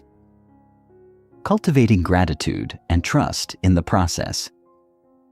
Gratitude is one of the most powerful forces in the universe, and it plays a crucial role in the process of creation. Gratitude is the frequency that magnetizes more of what you appreciate into your life. When you focus on the blessings that are already present, you send out a signal of abundance to the universe. This signal attracts even more blessings, creating a cycle of positive energy and growth. Gratitude also helps you to stay grounded in the present moment, preventing you from getting lost in the anxiety of what is yet to come. When you focus on what you already have and express appreciation for it, you shift your focus from lack to abundance, from limitation to possibility. Trusting the process is also essential in the journey of creation. As you begin to take action, you may encounter obstacles or setbacks. This is a natural part of the process, but it is important to remember that every challenge is an opportunity for growth. Trust that the universe is guiding you toward your highest good, even when things don't go according to plan. Surrendering to the flow of life and releasing the need for control will allow you to navigate these challenges with grace and resilience. When you trust the process, you open yourself to the limitless possibilities that await you. Living with purpose and fulfillment. The final piece of the puzzle is living with purpose and fulfillment. Purpose is the driving force that gives your life meaning and direction. It is the unique contribution you make to the world, the way you use your gifts, talents, and passions to make a positive impact. Living with purpose means waking up each day with a sense of excitement and intention, knowing that you are contributing to something greater than yourself. Fulfillment, on the other hand, comes from within. It is the sense of inner peace and contentment that arises when you are living in alignment with your truth and purpose. It is the feeling of satisfaction that comes from knowing that you are living the life you were meant to live and that you are making a difference in the world. To live with purpose and fulfillment, you must first connect with your passions and desires. What excites you? What lights you up? What makes you feel truly alive? These are the clues to your purpose. When you follow your passions and align your actions with your inner calling, fulfillment naturally follows. Living with purpose is not about achieving a specific goal or reaching a certain milestone. It is about the journey itself. It is about embracing every moment as an opportunity to grow, to contribute, and to experience the richness of life. Embracing the infinite possibilities of your life. As you move forward in your journey of creation, remember that your potential is limitless. There is no end to the possibilities available to you, no cap on the abundance you can attract, and no limit to the joy and fulfillment you can experience. Your life is a canvas, and every thought, emotion, and action you take adds color, texture, and depth to the masterpiece you are creating. Embrace the infinite possibilities that await you, and trust that every experience, whether joyful or challenging, is a part of your growth and evolution. As you continue to live in alignment with your highest self, take inspired action, and cultivate gratitude and trust, you will create a life that is nothing short of extraordinary. The process is ongoing, and the adventure is far from over. There is always more to discover, more to create, and more to become. And as you step into the full expression of your true self, you will inspire others to do the same, creating a ripple effect of transformation that reaches far beyond your own life. Now that you have unlocked the keys to creating your extraordinary life, it is time to step into your power. The world is waiting for you to show up, to be the creator of your reality, and to live a life that is a true reflection of your infinite potential. The final step is not about reaching a destination. It is about fully embracing the journey. Trust in yourself, trust in the process, and trust that you have everything you need to live the extraordinary life you deserve. And so, your journey of becoming supernatural continues. May it be filled with growth, creation, and the fulfillment of your highest potential.